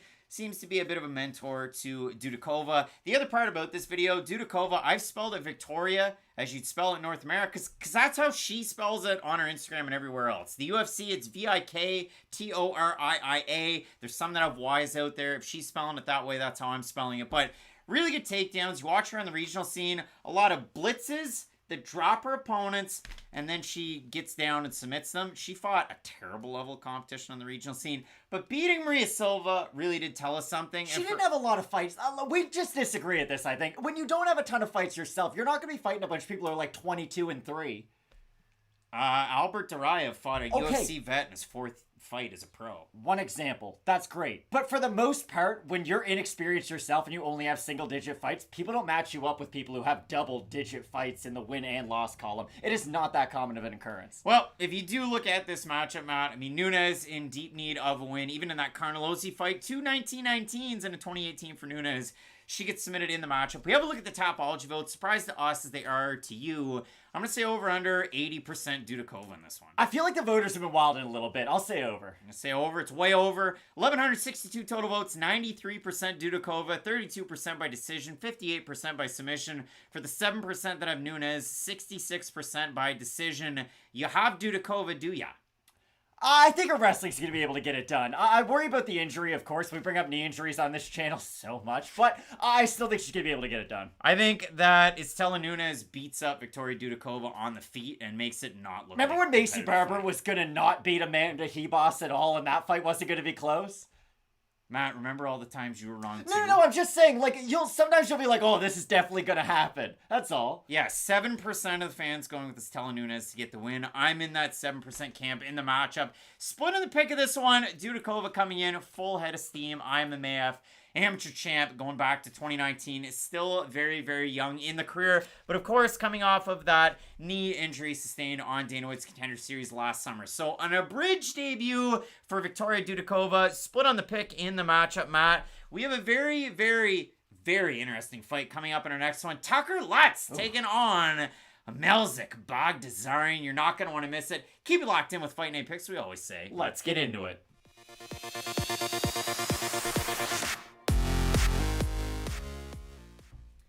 Tucker Lutz and Austin Lingo looking to make up for lost time due to injuries. Matt, Tucker Lutz, I mean, he had a very long time away. Took on Daniel Pineda. Halfway competitive at the start of it, not at the end of it. Lutz going for a takedown, gets caught in a guillotine. Then he has his back up against the cage, looking for that single leg sweep. Caught in the same guillotine again. Daniel Pineda, does he know guillotines? Does he know guillotines? I mean, can Mookie Betts play baseball? Can he ever? Can he hit? You look at this fight, Matt. I mean, for Tucker Lutz on the regional scene, he did very, very good work. And why? Because he was able to mix in wrestling that he gained at a later age, the fact that he was a national amateur kickboxing champ, and Lutz is off to the races. And if you look at it from Melsik Baghdasaryan, Muay Thai experience, kickboxing experience, boxing experience, MMA experience, got submitted early on in his career like Alex Pereira, and then off to the races. And Melsik in the UFC, a pretty darn big favorite in some of his fights. And if you look at his last time out, was he favored to beat Joshua Kulibau? Well, they were pretty darn close. Melsik looks great at the start. Great in the second. Leg kick. There's a little bit of a stumble. It's just like Terrence McKinney, Faraz Ziem. And what happens? I mean, like peanut butter on toast. Joshua Kulibau goes in, grabs the neck, and gets the submission win. So Baghdasaryan looking to, like a lot of fighters on this card, pick up the pieces. He's working those big left hands with head movement. Edmund Tarverdyan, so still training there. But Matt, I mean, for Baghdasaryan, a big opportunity to right the ship. Same thing can be said for Tucker Lutz, because for Lutz, he loses to Pineda, who then goes on to fight the ranked Alex Caceres.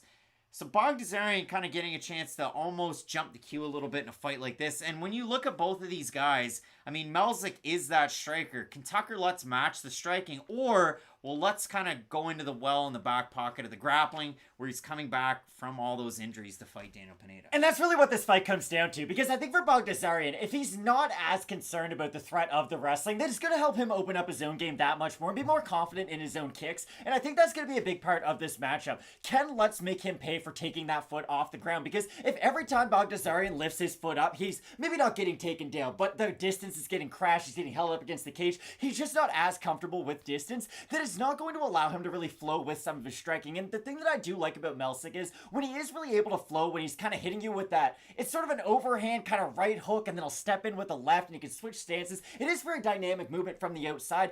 I think he could overwhelm Tucker Lutz with some of that movement, but on the flip side, if Lutz is able to, maybe not go for the Robert Whittaker, I gotta find a new fighter to say this for, but it's that, fake that single leg takedown, not for a takedown's sake, but but just to close the distance so he can land some of his own damaging shots. I actually think that's going to be a great way for him to not only close the distance, but to put out some of the activity that Baghdasaryan himself can throw on the outside. Bassil Hafez is fighting on the undercard of this weekend. For Lutz, it'll be interesting. Again, a lot of injuries, and I decided, you know what, let's go back and hear from the man himself. The quotables that he had before his last fight. I've been having some nagging injury that flared up real bad with my back, so I went on the shelf all of last year kind of rehabbing and getting good, luckily able to swerve the surgeries. That's what he said with one Jake Lippman behind the cage door before his fight against Daniel Pineda.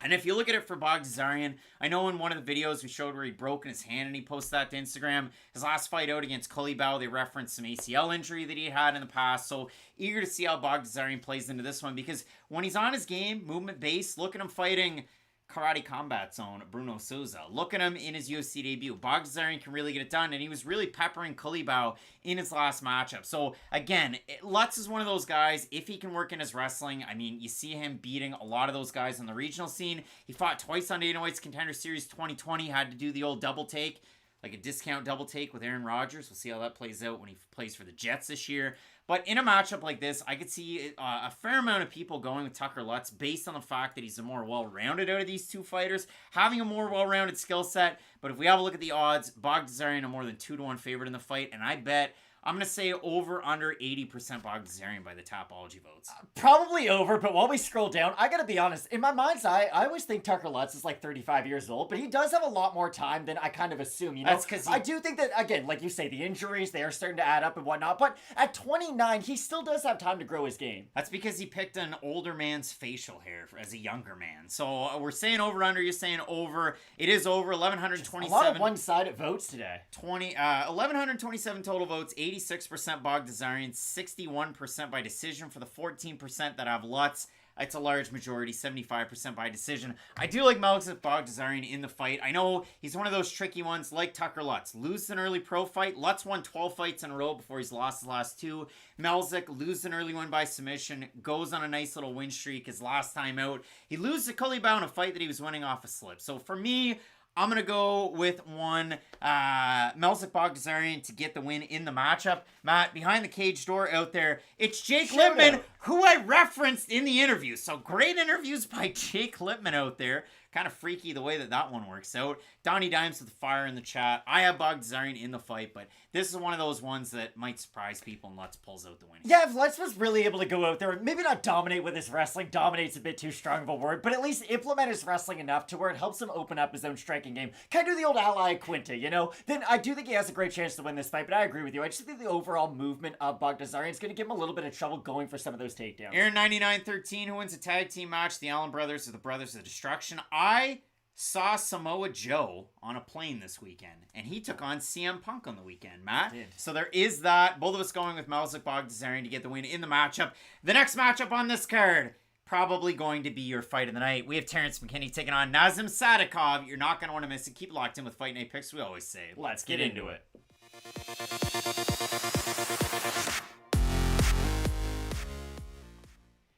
Nazim Sadykhov, the man representing Azerbaijan and the United States of America. The UFC, after Dana White's Contender Series, they give Nazim Sadykhov a 2-part series on their YouTube channel. And that stuff doesn't happen for everybody. But for Sadykhov, it does.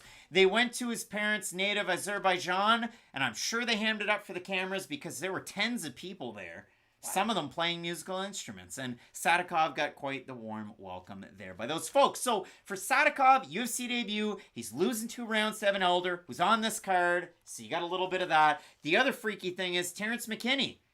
Going to be looking across the cage at Matt Frivola in the corner of Nazim Sadykhov, main training partner right there. So there's a lot of connections on this card. Matt Frivola, Genaro Valdez in the back rooms. It's got to be interesting. But for Sadykhov, a great rally back. Obviously, the cut from Elder, that's what really got it done. And that was why Sadykhov won that fight. But credit to Sadykhov, too, because his striking was still on point. He was pressuring Elder quite a bit. He did get dropped early in that fight. But he landed his own... That was a great fight between these two guys. It really was. It was a fight of the night banger. And if you watch Nazim Sadykhov fight in these matchups on the regional scene, switching stances, even mid-combination like a prime Jorge Masvidal, and he's really getting work done. So I really like Sadykhov in the UFC. I think he's an awesome fighter. And for Terrence McKinney, majority fans had him to beat Ismail Bonfim his last time out. He got outstruck, he went for the wrestling, but then he got out-scrambled, and when the rubber met the road, he started to get pressured by Bonfim, and that's when you saw the flying knee that McKinney normally lands, reverse uno'd on him, and he springboarded down to the mat and got finished. So a big rebound here for Terrence McKinney, or he hopes, against Nazim Sadykhov in an absolute banger of a fight. This is an incredible fight, but I kind of want to open my portion with this as just sort of an open-ended question. We have seen a transition of a lot of guys who have a wrestling base, not always fall in love with their hands, but just become much more striking oriented and get away from some of that base. Do you worry that Terrence McKinney is kind of following in the footsteps of a Josh Koscheck, a Johnny Hendricks perhaps? Because I'm going to bring up another fight or two that's going to kind of disprove my point. Robbie Lawler was able to do it, and he got to the top of the mountain, and he stayed at the top of the mountain for years and years and years. Robbie Lawler didn't have a 7-second knockout that put him all over the internet. Robbie Lawler had 3 back-to-back fight of the years. He had in the year 2002, there was no internet that was showing the highlights. Terrence McKinney None of in that a has situation. To do with what I'm saying, though. No, the hype is completely different around Terrence McKinney. That's not my point, though. My point is, do you think he is becoming maybe not a lesser version of himself? Because I do think he can still get work done with his power on the feet if he's able to land some of those big power shots. But if he is just getting into a lot of these wild brawls, and if he is eating a lot of damage because of it, and not necessarily using all of his skill sets at the proper times, because you bring it up, we did see the wrestling against Bonfim, but it wasn't like he was blending in his striking with his wrestling and putting the two together perfectly. I just think for McKinney, the skills are there. It's just always a matter of, can he finally blend them together and have success? And it's going to be really tough for McKinney too. I mean, obviously we're this far into the UFC tenure. There's been great wins. There's been no bonuses, maybe surprisingly. Nazim Sadykhov has one UFC fight and more bonus money than Terrence McKinney. And McKinney, for his troubles, I mean, the Frevola fight, he goes on the tidy little 2-fight win streak. He fights Drew Dober. You talk about blending everything together. One guy drops the other guy drops the other, and then it's over and Drew Dober is the winner. And that's the thing for me with McKinney's career. You go back even to Contender Series. He's beating Sean Woodson in every facet of the fight. He takes a second too long to get back up, and he gets finished. Then he goes out and fights Minner on the regional scene. How does that fight go? McKinney goes in there for the wrestling, and he runs in and grabs, Minner and tries to take him down. And then he gets caught in a submission, and he gets finished. Minner's pretty good on the ground. And McKinney's got to win his way back up, and then ultimately into the UFC. So for me with McKinney, I think he does have a wrestling edge over Sadykhov. Sadykhov trains with great wrestlers. Matt Frevola, Rob Doashvili, Aljamain Sterling, all the damn time in the wrestling room. Does Harry Connick like the freaking lasagna? I know he does. So if you look at it for Sadykhov, we'll see if that slick striking prowess can get it done for him to the body, to the head against Terrence McKinney, who also throws a lot more kicks than Nazim Sadykhov. I think that, again, this fight should be a barn burner. Aaron in the chat saying you like McKinney. Behind the cage door, McKinney can wrestle, both can strike. That should be the difference in this one. I mean, we do consider the Topology votes in this. Just try and have a look at it to see what the fans are thinking in the matchup. I'm thinking that more of them are going to be going with a guy like Nazim Sadykhov than they are for Terrence McKinney in this fight. So I'm going to say over under 70% Sadykhov here. Probably under. Probably under. And it's the opposite. 1,178 total votes. 53% McKinney. 63% by knockout for the 47% that have Sadykhov. Again, another large majority have him to win by knockout. 74%. So the fans see a knockout coming. And the fans really like Terrence McKinney. Are you picking McKinney in the fight? Both guys have a great chance to win this fight just because we should get a lot of striking engagements between the two. Sadykhov does do one thing in his game, though, that I'm not in love with. When he does move his feet, he is great at moving his feet, but sometimes he will get caught with his hands up and his feet stationary, and he can get caught by some shots down the middle, which is going to give McKinney the chance to land some of those shots, but I do think Sadykhov's going to be able to evade those and land his own counters. And like you bring up, McKinney, when backed up, isn't always the best version of himself. Moving forward, he is a handful to deal with, but when he's the one on the retreat, he is a bit of a different fighter, so for those reasons, I have Sadykhov. I mean, fight of the night, and I would think you'd anticipate a finish in this fight, so it is really hard to try and pick it between these two guys, because I agree. I think McKinney does have the better wrestling in the fight. I just like the footwork out of Nazim Sadykhov a little bit more, and that's why I have him in this one. I think hand speed is a big deal in this one, the kicks from both guys, but we already touched on which party's more liable to throw them. That should play, but Matt, I think this is going to be an awesome fight. Both of us in this one going with the Black Wolf, Nazim Sadykhov. It's an original nickname. Only Ali Askab Hazariev had it first. Some big-time fights in this card, Matt. The next one, A guy who likes potatoes taking on a guy from Argentina. You're not going to want to miss it. Keep it locked in with Fight Night Picks, we always say. Let's get into it.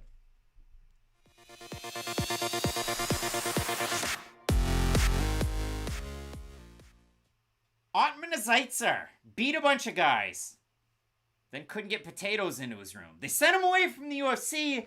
Then he fought, you guessed it, Matt Frevola. The Wrecking Crew. Matt Frevola is just going to be catching, well, everybody that fought him is catching strays out there in the corridors during this week. But Zaitser loses that fight, and now he comes into a matchup against the young upstart of Argentina, Francisco Prado, who on short notice took on Jamie Mullarkey in Australia, did not win. We had a lot to say about Francisco Prado before that UFC debut. So throw it on back to a clip before he fought Jamie Mullarkey. We have Argentina's own Francisco Prado making a short notice UFC debut, a little bit over a month to get ready for this matchup for the 20-year-old champion of Samurai Fight House. You might have heard of that promotion before. Ailin Perez was a champ over there, made her debut last year. Prado taking on Jamie Mullarkey in this matchup. And if you talk about phenoms in the prospect world, Francisco Prado is one of those fighters. Every win, a finish. He's taken on a varying level of competition. But in this matchup, Matt, like you look at uber prospects coming in very, very young. You think of like the Chase Hoopers, the Sage Northcutts.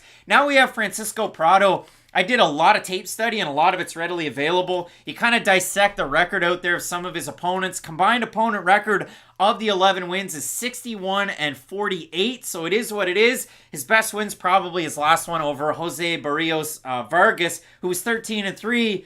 And then I went through his record, and it's kind of a salty 13-3. And then I went through Adrian Peroni, who was 6-0, and it's a really salty win. So you go down through it, you watch a lot of these fights, Matt, and Prado goes through a lot of adversity in some of them, and he ends up winning them all. Prado's probably the more, I don't know, the flashier out of these two. I guess it doesn't take much to be flashier than Jamie Mullarkey. But if Prado can make this fight, I guess, just over really quick, he should have a great opportunity to. But that seems to be the story with Jamie Mullarkey. He's like a Julian Erosa. He's like a Damon Jackson. Like, if you hit him early, you might be able to finish him. But if he does get over that initial threshold, if he can weather that first storm, Jamie Mullarkey then gets to show you all of the skills that he does have, and he becomes a much more difficult fight as a result. Well, Matt, for Francisco Prado, for this uber prospect, you go back and you watch his fights again. His last time out, he took on Blue Jays ace Jose Barrios Vargas, and in that matchup, they're fighting in a laser show. Like, I didn't really understand that one. There's lights like a bowling going. alley. I thought, like, is this like a video effect they added on after the fact? But the lights are on the guy, so it was there.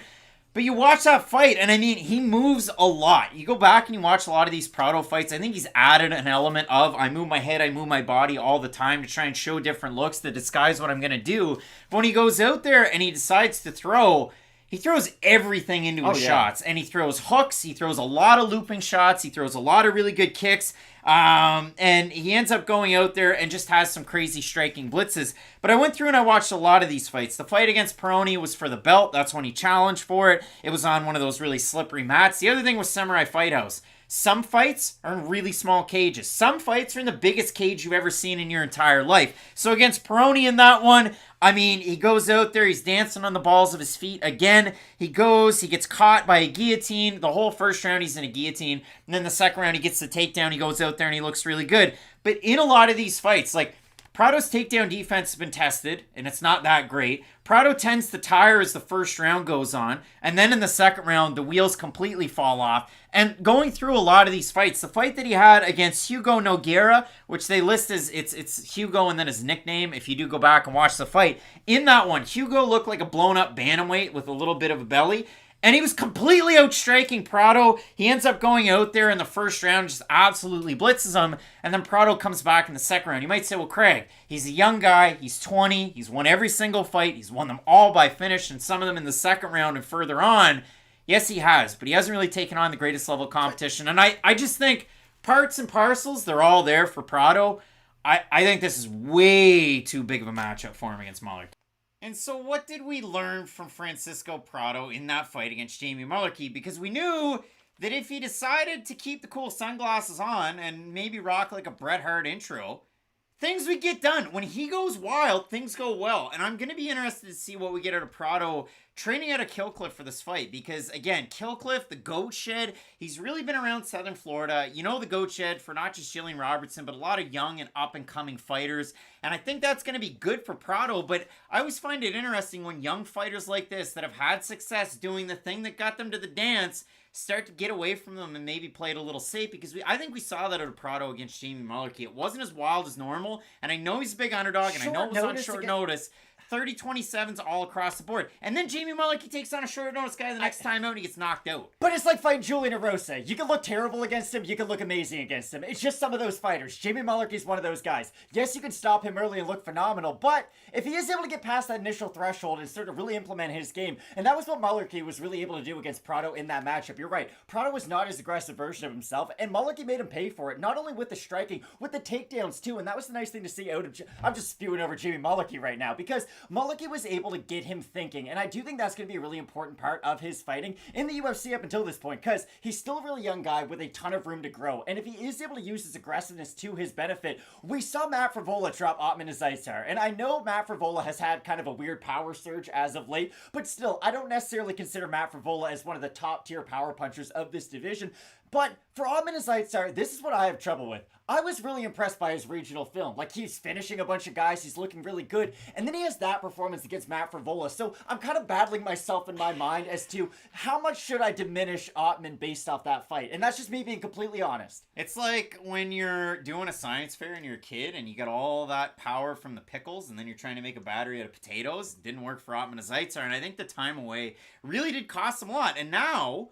he's 8 months removed from that fight against Matt Frivola. How's he going to look against Francisco Prado? Because he's hanging out with the boys, Ottman Azaitar on his IG. The flip side is, to your Prado point, I could say, well, Azaitar just got blasted and now he might not have a chin and we just don't know what version we're going to get. Like, I just think it's difficult to judge Prado based off his last fight. I really do. Boudoir photography on the prelims, getting blasted on the main card. Matt, for Ottman Azaitar, it will be interesting to see what we get, because in his UFC debut, looked very good. Performance bonuses against Teemu Packalén and Kama Worthy. So, again, this is a tricky fight where you've got a very, very young fighter in Francisco Prado taking on the known commodity in Ottman Azaitar, the better of the two brothers, I would say. So far in their UFC careers, Matt, we have a look at the Topology votes. Prado, slight favorite, didn't know that. I'm going to say over under 65% Prado with the fans. I don't know what they're going to do. I'm going to say over. They've all been pretty...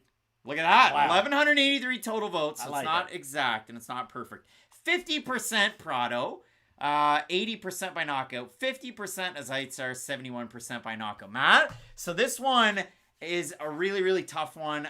Who do you have in the matchup? Because for Prado, we saw him get himself caught in bad positions on the regional scene when he grappled heavy. Yeah. Azaitar's not a grappler, he's a boxer. And for Azaitar, we haven't really seen him get much issue with the grapplers, or given much issue with the grapplers. He's a guy that trains with, a guy who fought in a main event not long ago. Abus Magomedov. What happened there? Matt, I have a hard time with picks, so who do you have here?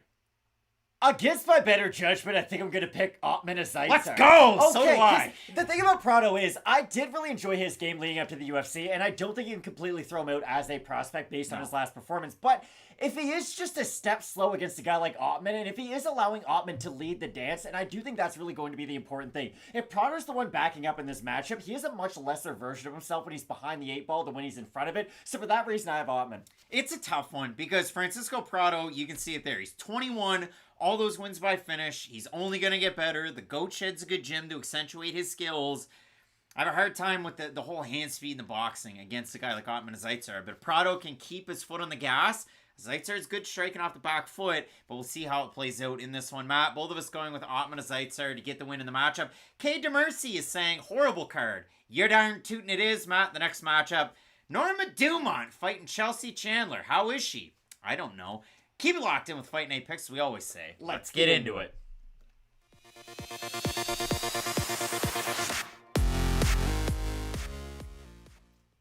Featherweight action between two fighters who are ranked in the bantamweight division but have never made bantamweight in the UFC. We have Norma Dumont fighting Chelsea Chandler. Matt, I said in the last video, how old's Chelsea Chandler? I put down 29 because Topology, Sherdog, they'll have her birthday and how old she should be, and they say 29. The UFC says 32.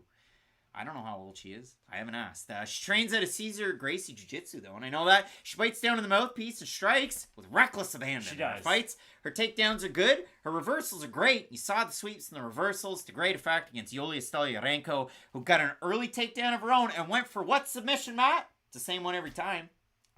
Amber! Wasn't able to get it done in that one. So Chandler, out of the scrambles, out of the Stoliarenko takedown attempts. Twice she got into mount. The last time was the last time, and she gets the win. So Chandler, performance bonus in that debut, a catch weight of 140 pounds. She's then ranked at 135. Norma Dumont's last time even trying for 135. She weighed 139.5, beat Ashlee Evans-Smith, who's on the prelims this weekend. And if you don't know, now you know. You think Dana White's going to say that? If this is his fight on Twitter, Norma Dumont versus Chelsea Chandler, like when Muhammad Usman versus was the Junior last Tough. that was terrible. Like, come on, Dana. But Norma Dumont, well, you don't know what's going to happen, but Norma Dumont, With that fight, you kind of did. she's since missed the featherweight limit, Which is 146.5 against Macy Chasson. Dumont, her last time out, Carol Hossa wins round 1, wins round 2, gets knocked down in the 3rd round, and then Carol does what Carol does. I'm going to dig underhooks and press the action in this fight that I'm losing. So for Norma Dumont, the Wushu Sanda background, we know how good the striking is. But for Chelsea Chandler, maybe a lesser-known commodity in the UFC. And we touched on kind of her basis coming in against Stoliarenko. Let's throw it on over to a clip from the introduction to Chelsea Chandler. So let's shift over to Chelsea Chandler. She does, of course, fight out of that Cesar Gracie gym. She was originally supposed to take on Leah Letson, but back in July 31st, it was announced that Stoliarenko was going to take the fight, so full camps for both of these women. I listened to an interview with MMA Sucka and James Lynch not that long ago from Chelsea Chandler while she was driving. Don't do interviews while you drive. The audio quality's never good. You got to focus on the road. But what I will see out of it was this is what I gained. She's been training lots of armbar simulations, lots of getting the fight to the mat and staying in that open guard and trying to land her own damage. She's been training at CSA Gym, which is where, oddly enough, Jessica Rose Clark trains, but some of the main training partners, Leslie Smith and Carrie Melendez. So a lot of speed and a lot of striking. The other thing that I have out of this one, and I am going to read this word for word. This is what Chandler said. She said this fight's going to be a catchweight at 140 pounds. And when James Lynch pressed her, she said, "We had found some medical issues. I've been having some issues with my thyroid. So that was kind of the reason why my weight wasn't going down at first. She would consider a move to 145 pounds. She's fought her last 2 fights at 145. Before that, at bantamweight. So an interesting one for Chelsea Chandler in this one. I remember Kat Zingano had talked about that a lot when she had been cutting weight before she'd left the UFC. It just seems to be a problem that a lot of female fighters run into, unfortunately, but that's never a promising thing to hear when you do have a fighter being forced to take one of these weird catchweight fights, because other than the last pay-per-view that we just had, the UFC doesn't really like to do a lot of these catchweight bouts because in the grand scheme of things, they just mean the fight themselves matter a lot less because you don't really know what division rankings to put them under. I think for Chelsea Chandler, growing up, our stepdad used to have a poster upstairs and it had one Brian McCabe. You know exactly what it said. It said exactly, the best offense is a good defense. And for Chelsea Chandler, she lives life the opposite way. The best offense is more offense and more offense and more offense. Chelsea Chandler in her fights walks these women down, throws complete caution to the wind. If you like Leslie Smith fights, they're just going to clinch because of that, I think. You'll like Chelsea Chandler fights. She just throws and throws and throws and throws and clinches and gets the takedown and then throws and throws. And then if he gets back up, she throws and throws some more. If you look at these fights that she's had, her last time out, she beats Courtney King by decision. The 2 wins before that, Brittany Victoria, she drops her twice. She gets a finish by knockout. Olivia Parker, she drops her, and as Parker's days, she gets her and submits her. In her fight against King, so that was her last fight against Courtney King. 50-50 on the feet. She does get kind of a little bit dazed in that one, and that was kind of the trouble that I had. The fight against Olivia Parker, I mean, she's dropping her with a left cross. She goes to the body quite a bit, which you do like to see out of her dips, but against King, I mean, it was the second round, she gets dropped by an awkward short left hand, and then she kind of pops back up, but she runs away and then gets hammered on a little bit more. Chandler, very, very active, very, very heavy with her takedowns, good top pressure.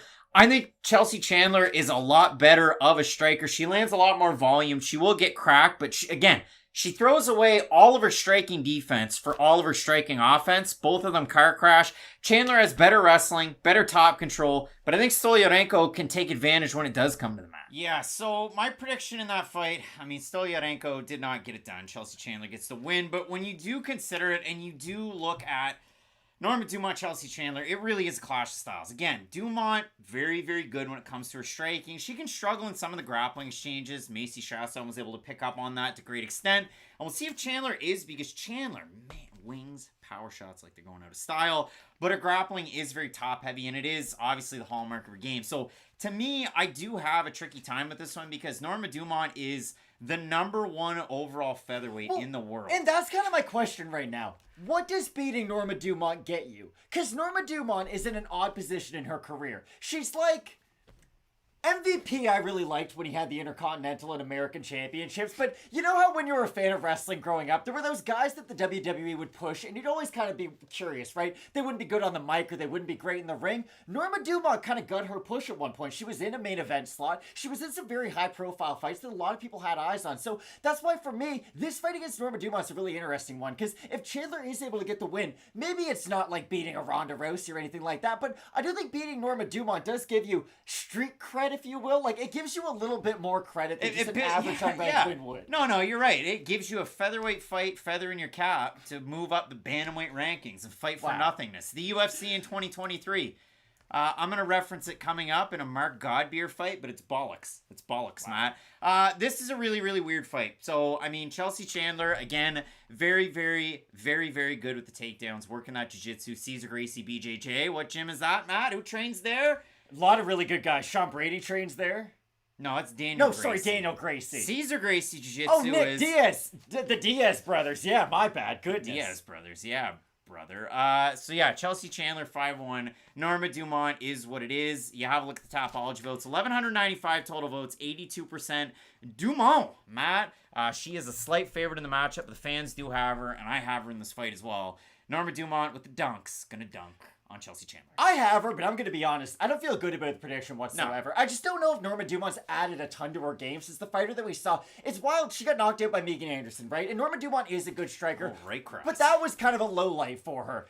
But Norma Dumont today is still pretty similar to that Norma Dumont. Like, she has added a few things to her game, but for the most part, she's going to have that high guard. She's going to throw some good strikes. Like, she has good grappling defense, but if you can get her on her back, then you can expose it. Like, I just think for Dumont, I like her in the matchup for her steadiness, but if she gets caught up in some odd positions, if she gets overwhelmed up against the cage, I wouldn't be surprised whatsoever. Garth Brooks became Chris Gaines. The Weeknd did The Idol. Judge it not by one project, judge it by a complete career, and that's how I look at it for Norma Dumont. Matt, Gigi thinks that we're robots and inhumane. I came up with that off the dome in a live show on a Tuesday night, getting ready for Holly Holm versus Mayra Bueno Silva. I love McConan. I still play that song, Matt. In the club. Both of us going with Norma Dumont in the matchup. Some big time fights left on this card, including one that I just mentioned, but you don't know what it is. Walt Harris taking on one Josh Parisian. You're going to want to keep it locked in with Fight Night Picks, we always say. Let's get into it.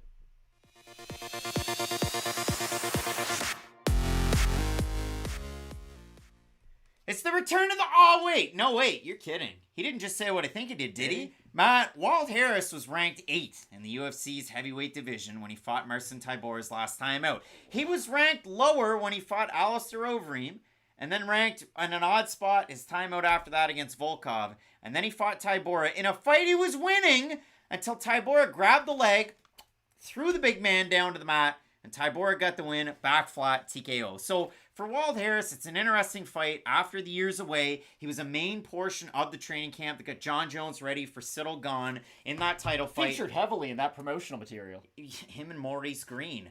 Maurice Green, an Ultimate Fighter pick above Josh Parisian on the Ultimate Fighter heavy hitter. The so Parisian, boss. A former teammate on Team Gastelum of the Crochet Boss. You look at a fight like this though, Matt. 40-year-old Walt Harris, the last thing to leave is the power. And even in the last 3 losses, there's things that you can pick out that he's done well. Here's the weird thing about Walt Harris. He's built like a football player, but he played basketball. And he does have kind of like weird athleticism and twitch. Yeah, but Jimmy Graham was a good basketball player before he was an all-star tight end. Pro Bowl tight end. That has nothing to do with Walt Harris. Walt Harris just built like you look at Walt Harris and I'm like, oh, that guy probably played college football. Then you hear he played college basketball and you can see the explosiveness in him. And it's weird because Harris does have a really good base. His feet are quite fast when he's closing that distance, and he will throw the occasional kick, but a lot of what he's bringing into that cage is those overhands and those straight shots. And when they're landing, oh my goodness, there's not a lot of people who can stand up to those shots. But for Harris, he has always been one of these fighters who the majority of his wins, I believe all of them up until only a few wins ago, all came in the first round. There's kind of a double-edged sword to that. We bring They're up still Shane all Kerr. by knockout. They are, exactly. But for Walt Harris, he is one of those guys who, when he goes in there and when he gets a win, you kind of envision it in your head. He's going to have that one big flurry earlier on in the matchup. He might blast you with a flying knee to get your head up. He might hit you with that straight shot afterwards. And we always know what Walt Harris can bring into the fight in terms of explosiveness. But for Harris, it has been a matter of what else is he going to bring in there other than not just the power shots. I do think the threat of the power shots is a big thing for Walt Harris too. Guys realize he can close that distance so fast that they don't really want to play around in the pocket with him whatsoever. Even Alistair Overeem, a great striker, did not want to strike on the outside with Harris. Lost around to Walt Harris. Exactly. Gets hurt by him by a big shot, and then we see Overeem grapple as that fight goes on. But that has been the story. Guys will strike with Walt Harris a little bit early on. If they can withstand that first flurry, and not a lot of guys can, then they will have success afterwards. But that flurry is insane. It's like Storm of the Century level stuff that you have to walk through to get onto the other end. So we've made weird comparisons throughout this card. Like, this person is this, yada yada. MVP. Josh Parisian is Michigan's second biggest heavyweight star too. Dan Severn. I mean, for Josh Parisian, if you look at it, he won on Dana White's Contender Series over Greg Rebello. So then they put him on the Ultimate Fighter. He loses. Then he loses to Brett Martin, who's like the biggest heavyweight prospect to never fight. And then Parisian goes on a really big win streak, ends up in the UFC. He fought Roque Martinez and beat him by split decision. And then he loses the first round to Alain Baudot, where he gets dropped.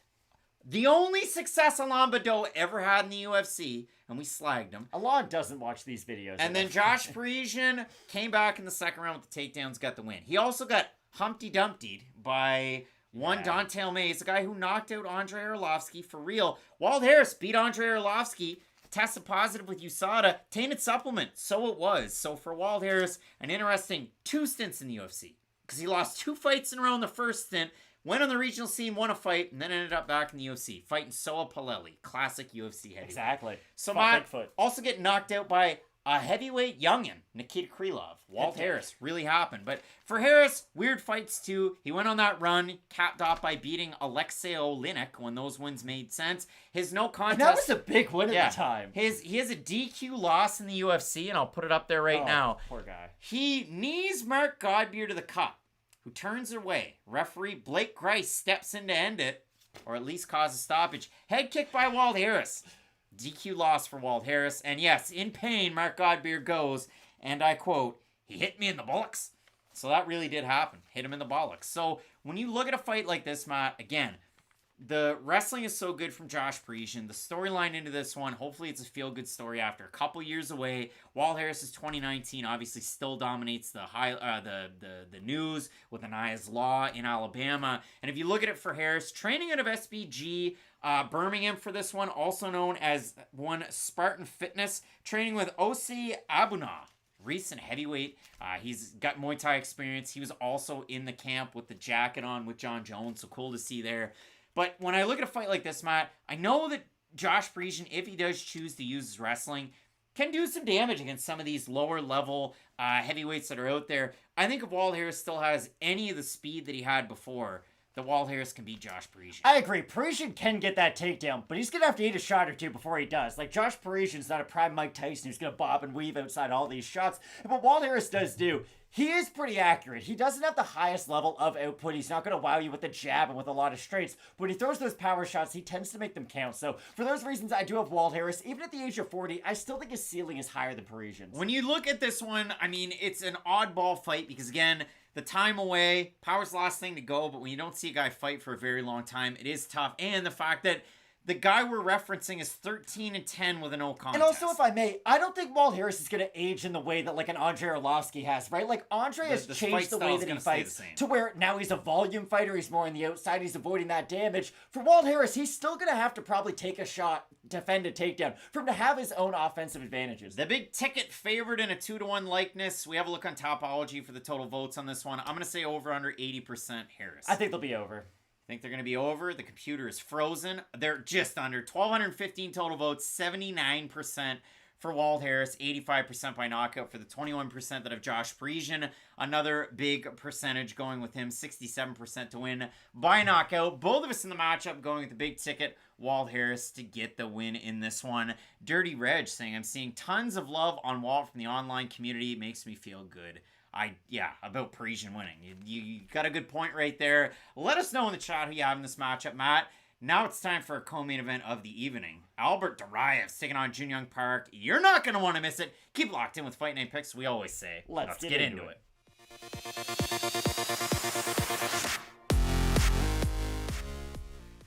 It's live, and you can hear Matt getting hot under the collar. It is warm here, guys. Sweating for Albert Duraev, who's 2-1 in the UFC, taking on Junyoung Park. Matt, Albert Duraev beat Chidi Njokuani his last time out, controversially, 8-8. Split down the middle MMA decision, scoring at 29-28 Duraev, 29-28 Chidi Njokuani. The golden buzzer. The Sean Sheehan golden buzzer going to Chidi Njokuani. Matt, I had a picture saved of Albert Duraev's face after Chidi Njokuani. It was a little marked up by his left eye, but it wasn't as marked up as his 2 fights that kicked him off in the UFC.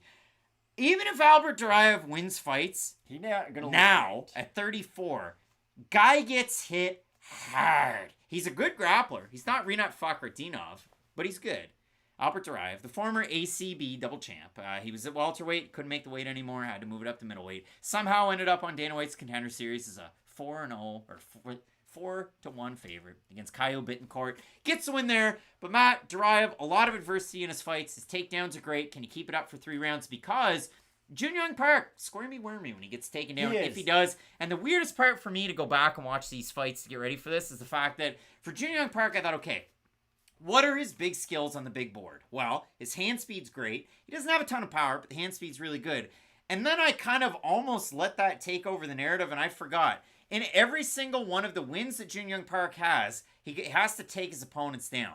And when he loses, he struggles getting taken down and against power punchers, so that could play out. And all those things can be true in this matchup, and that's why it is so much fun. No matter what you thought of Duraev's last fight, whether he won it or lost it, let's just go into kind of the fight mechanics of it. He had his way with Chidi Njokuani on the mat in round 1 in that fight. He had a ton of success with what everybody assumed he was going to have success with. We all know how talented of a striker Chidi Njokuani is. He's long range. He can hit with straight shots. You guys all know who he is. Duraev decided, hey, I'm not even going to test that part of his game. And he had a ton of success with his top control in that matchup. And then after that first round was done, he decided to get into a lot more of those kind of 50-50 striking exchanges. And there's a part of me that thinks, okay, game plan wise, it's not smart. He got the win, we'll just kind of put that to the back of your mind. But there's another part of me that is concerned that, okay, he's got those bursts for his takedowns, but what does he have after some of those long initial elongated grappling sequences? Because I don't even think it's a matter of he doesn't have it, like he's just going to go for it in the first round, then he might not have it in the second and the third.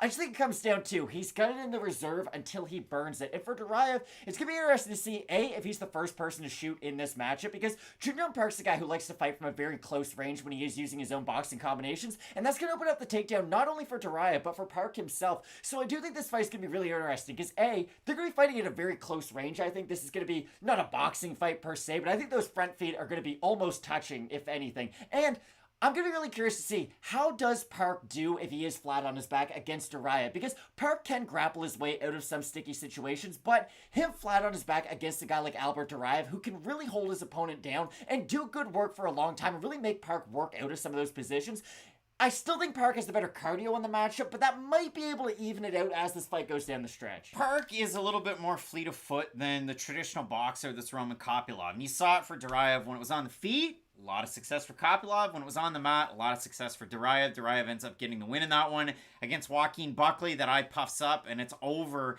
And then if you look at it in his last time out against Chidi Njokuani, it was a good first round, a close second round. I thought Njokuani won the second and the third. I also picked Njokuani, so there might be a little bit of bias there, but I thought the shots were better. Regardless, Duraev gets a win on his record, and we move forward. So if you do look at this fight, again, for Junyoung Park, we've seen him grapple with good grapplers. He outdid it against Marc-Andre Barrio, but then just like Marc-Andre against one Fluffy Hernandez, that was the downfall of Junyoung Park, and he got finished in that one. And against Gregory Rodriguez, he finally showed off a little bit of that polished judo, and you saw them strike in a phone booth to the tune of its 2-round fight of the night. So for Junyoung Park, will he mix it up? We'll see how it plays out in this one. We threw this one out to you guys in the YouTube community tab, Matt. About 1,000 votes on this one. 63% going with Albert Duraev to get the win. I'd like to know what people are thinking in the chat, because darn it, we're live for this one. But this is one of the fights where I probably had my hardest time trying to make a pick on the entire card. I also had a really hard time, and I feel like people aren't going to expect me to pick Albert Duraev, but I am going to pick him in this matchup. I think his top pressure, and I brought it up earlier, I think it's going to even out this fight as it continues. Now, for Duraev, I have been quite critical, especially of some of the fight IQ that we have seen in his matchups, because he'll have a ton of success and then just kind of go away from the things that gave him that success. But against Park, I do think that because the range is going to be so close distance, unlike the Njokuani matchup, it is going to help him at least be that much closer for some of those takedown attempts, and that's why I do have the slight underdog in Duraev. Yeah, Park is favored. Topology, it's Duraev that's got it as well. I'm surprised to see that. I thought Park would be kind of a fan favorite. You know, people really enjoy watching him fight. 6-2 in the UFC so far, and for Duraev, 2-1. So interested to see what we get out of both these guys, because I think even though Park is a speedier fighter and he can get from point A to point B well, he can move laterally really well. If we're in a phone booth and Duraev's kind of throwing those Fakhretdinov type strikes that he will go to, that's where Duraev can have a ton of success and maybe even mask in the threat of his takedowns. We saw him do it with ACB all the way up. And Duraev, as I referenced earlier on in the night, his fourth fight, he was taking on a guy with almost 40 pro fights, if not more, that had been in the UFC. And then he fought Clifford Starks as well on the regional scene to get a win.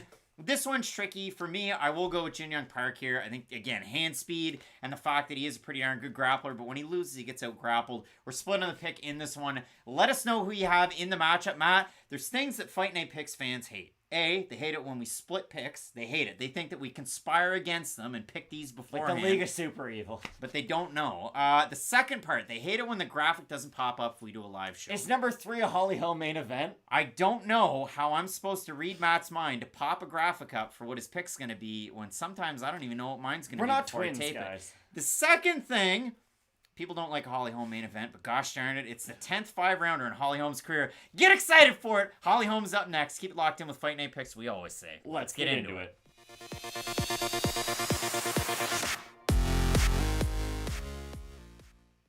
Holly Holm knows main events. Holly Holm knows 5-round fights. Matt, coming up this weekend, the former women's bantamweight champ again looks to turn away another rising up-and-comer. And of late, I mean, you look at it. Irene Aldana, Holly Holm put on a clinic, even though Aldana had a broken foot. Against Ketlin Vieira, most people thought Holly Holm won, but Vieira was the winner. And now, coming up this weekend, the 3rd-ranked Holm takes on the 10th-ranked Shitara Mayra Bueno Silva. And Matt, if you look at it for Silva, 3 big wins in a row. She's got finishes coming out of everywhere. The knee bar winner last time out was the free fight on the YouTube. See, we're doing it live.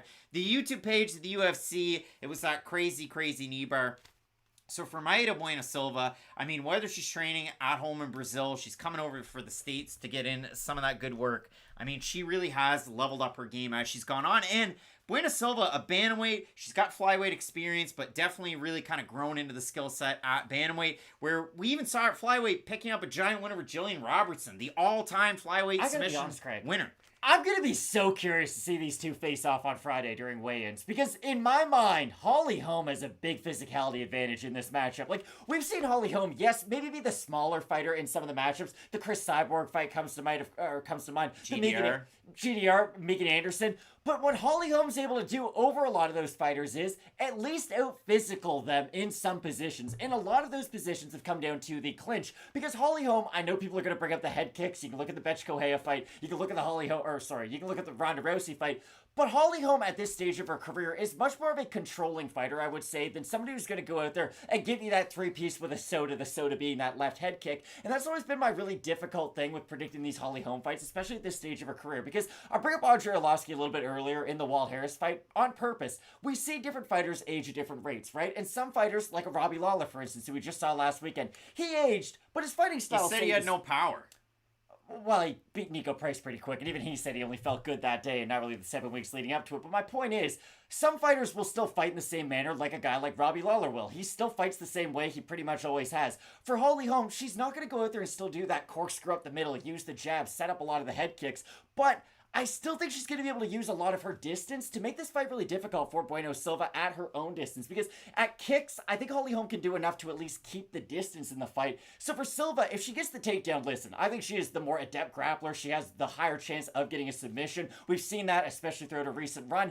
I just don't know how she's going to get the fight to the mat against a fighter like Holly Holm. Holm's a boxing Hall of Famer. You know this. She did it last year. Holm kickboxes in MMA, which is great. She goes 1, 2, 3 head kick, and that's the set combination. Now, has she gotten away from it recently? Yeah, I would say that she has. And for Holm, with the takedowns, with the threat of the clinch work, if Holly Holm can out-clinch Yana Santos, and that's what Yana Santos does, then that bodes pretty well. And if you look at the last 4 fights for Holly Holm since she's been out of title contention, because they haven't really been title contender fights. That's fair, exactly. Raquel Pennington, Aldana, Yana Santos, she was able to do it in all of those fights. And the split decision loss against Ketlin Vieira, it was more of the same, even though, again, judges scoring that fight for Vieira. If you look at the title fights, Amanda Nunes is a title fight. Chris Cyborg is a title fight. Jermaine Durandamy is a title fight. Misha Tate's a title fight. Ronda Rousey's a title fight. There's a lot of title fights out there for Holly Holm. The last time she got submitted was against Misha Tate, UFC 196, one of those rare title fight, but the main event's not for a title when Conor McGregor fought Nate Diaz for the first time.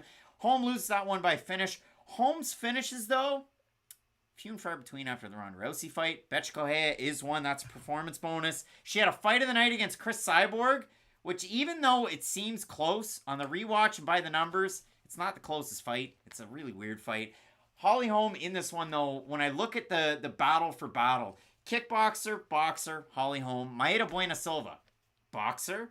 And the thing that I really like out of Bueno Silva in most of her fights is that she mixes it really well to the body and to the head. I don't know if that's going to be there against Holly Holm. And I know Holm isn't as young as she used to be, but the way that she moves laterally and circles away from the power hand all the time, I don't know if that's going to get her either caught by the left hook to the body or if she's just going to be able to skip to my Lou like she normally does. And I think we will see a lot of that outside movement because for Holly Holm, Katlyn Chookagian's not the best comp by any means because Holly Holm's going to throw a lot more from a set position and not while moving backwards, but she is going to use that movement very effectively, almost like an offensive tool, just to frustrate her opponent, really prevent them from being able to corner her up against the cage. And the thing about Holm is, too, we even saw this in the Rousey fight before she got the knockout. If you do close that distance, she is more than happy to go for the clinch herself and even go for her own offensive takedowns. We saw that in the Megan Anderson fight. Now, I don't think Holly Holm should go for a lot of takedowns against Mayra Bueno Silva, if I'm being completely honest, but it is something in her back pocket that we have seen every now and then. It's not at the forefront of her game by any means, but it's always something you have to bring up because, like you say, when you think about Holly Holm, it's the boxing, it's the kickboxing, and all the crazy accolades and titles, but she has formed herself into a more well-rounded mixed martial artist. The only issue I have is if she is just going to have a lot of clinch work, if she is going to go out there for a lot of control, does Mayra Bueno Silva need even like a ton of big actions to win the fight? Because if she can just pitter-patter on the outside and stay active, that might be able to at least narrow the fight in terms of judging. It is a hard one. I mean, for Bueno Silva, no 5-round fights in her pro MMA career. For Holly Holm, this is going to be her 10th hanging around, getting it done in 5-rounders. So it is a tricky one. We threw this one out there to you folks in the YouTube community tab. You guys always show up for these. 1,500 total votes in 2 days, 64% going with Holly Holm to get the win. There were a lot of negative comments out there, even though majority had Holm to get the dub. Over in the comment section on the live show, Edward Kelly, I favor Holly, but Mayra has nasty body strikes and her tools that can favor her later in fights. Dirty Reg saying Holm could easily be robbed by the judges in this spot. And Brandor is saying finished by Silva or maybe a decision for Holm if she wrestles. When you're trying to make a pick on this one, obviously you look at it, Holm has all the experience. She's an aging fighter at 41. Bueno Silva, 10 years younger and getting ready at ATT in the States for this one. It's a tough enough pick. It's weird because Bueno Silva in 2 of her last 3 fights has been more than a 5-1 favorite. Lena Landsberg and against Wu Yanan. But the weird thing is, if you're a 5-1 favorite and you have a fight of the night against Wu Yanan, then it's weird. It's really weird when you get into extended striking exchanges against Wu Yanan, who trains at Jackson Wink with Holly Holm. I find that weird. I find a lot about this fight weird. Unless Holly Holm's like falling off a cliff like Max Kellerman thought that Tom Brady was going to do when he left the Patriots, I think Holly Holm's got this one. I do. I just think her physicality is a real issue for a lot of her opponents. We've seen it throughout this recent run, and the fight that really imprinted it into my mind was that Raquel Pennington rematch that they had. Raquel is a fighter who, when she goes out there and wins, it's a lot of that dirty boxing, it's a lot of that kind of uglier wrestling up against the cage.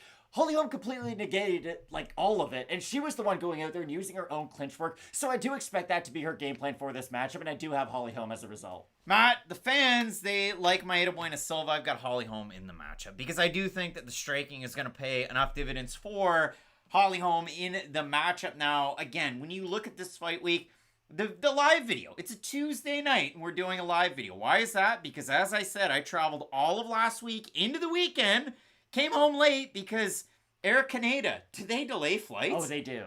4 flights and every single one of them delayed. So that is the reason behind this, but I'm going to be home on the weekend. We will have question mark kicks at the normal time, 2 hours before the prelims for Holm versus Bueno Silva. And a lot of people down on this card, and I am, because again, it's a lot of... watch the opener to this video. It's quality over quantity, but when you do consider this, like, there's a lot of close matchups on it, and that's what, I guess, makes it intriguing for all of us and makes it fun to make a show. But if you do look at it, Holm versus Bueno Silva, have there been main events that have been not the greatest on paper in the past? Yeah.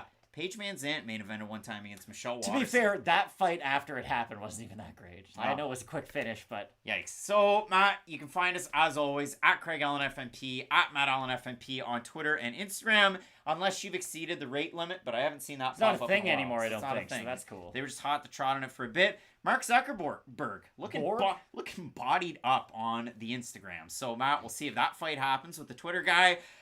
Enjoy the fights as they come up through this week. Make sure you check out the rest here with Fight Night Picks. Those individual videos will get out there when they float out there. Some big time stuff coming up this week. Keep it locked in with Fight Night Picks. As we always say, let's get into it. Ladies and gentlemen, recorded in Fredericton, New Brunswick, Canada, it's time for Fight Night Picks with your host, Craig and Matt.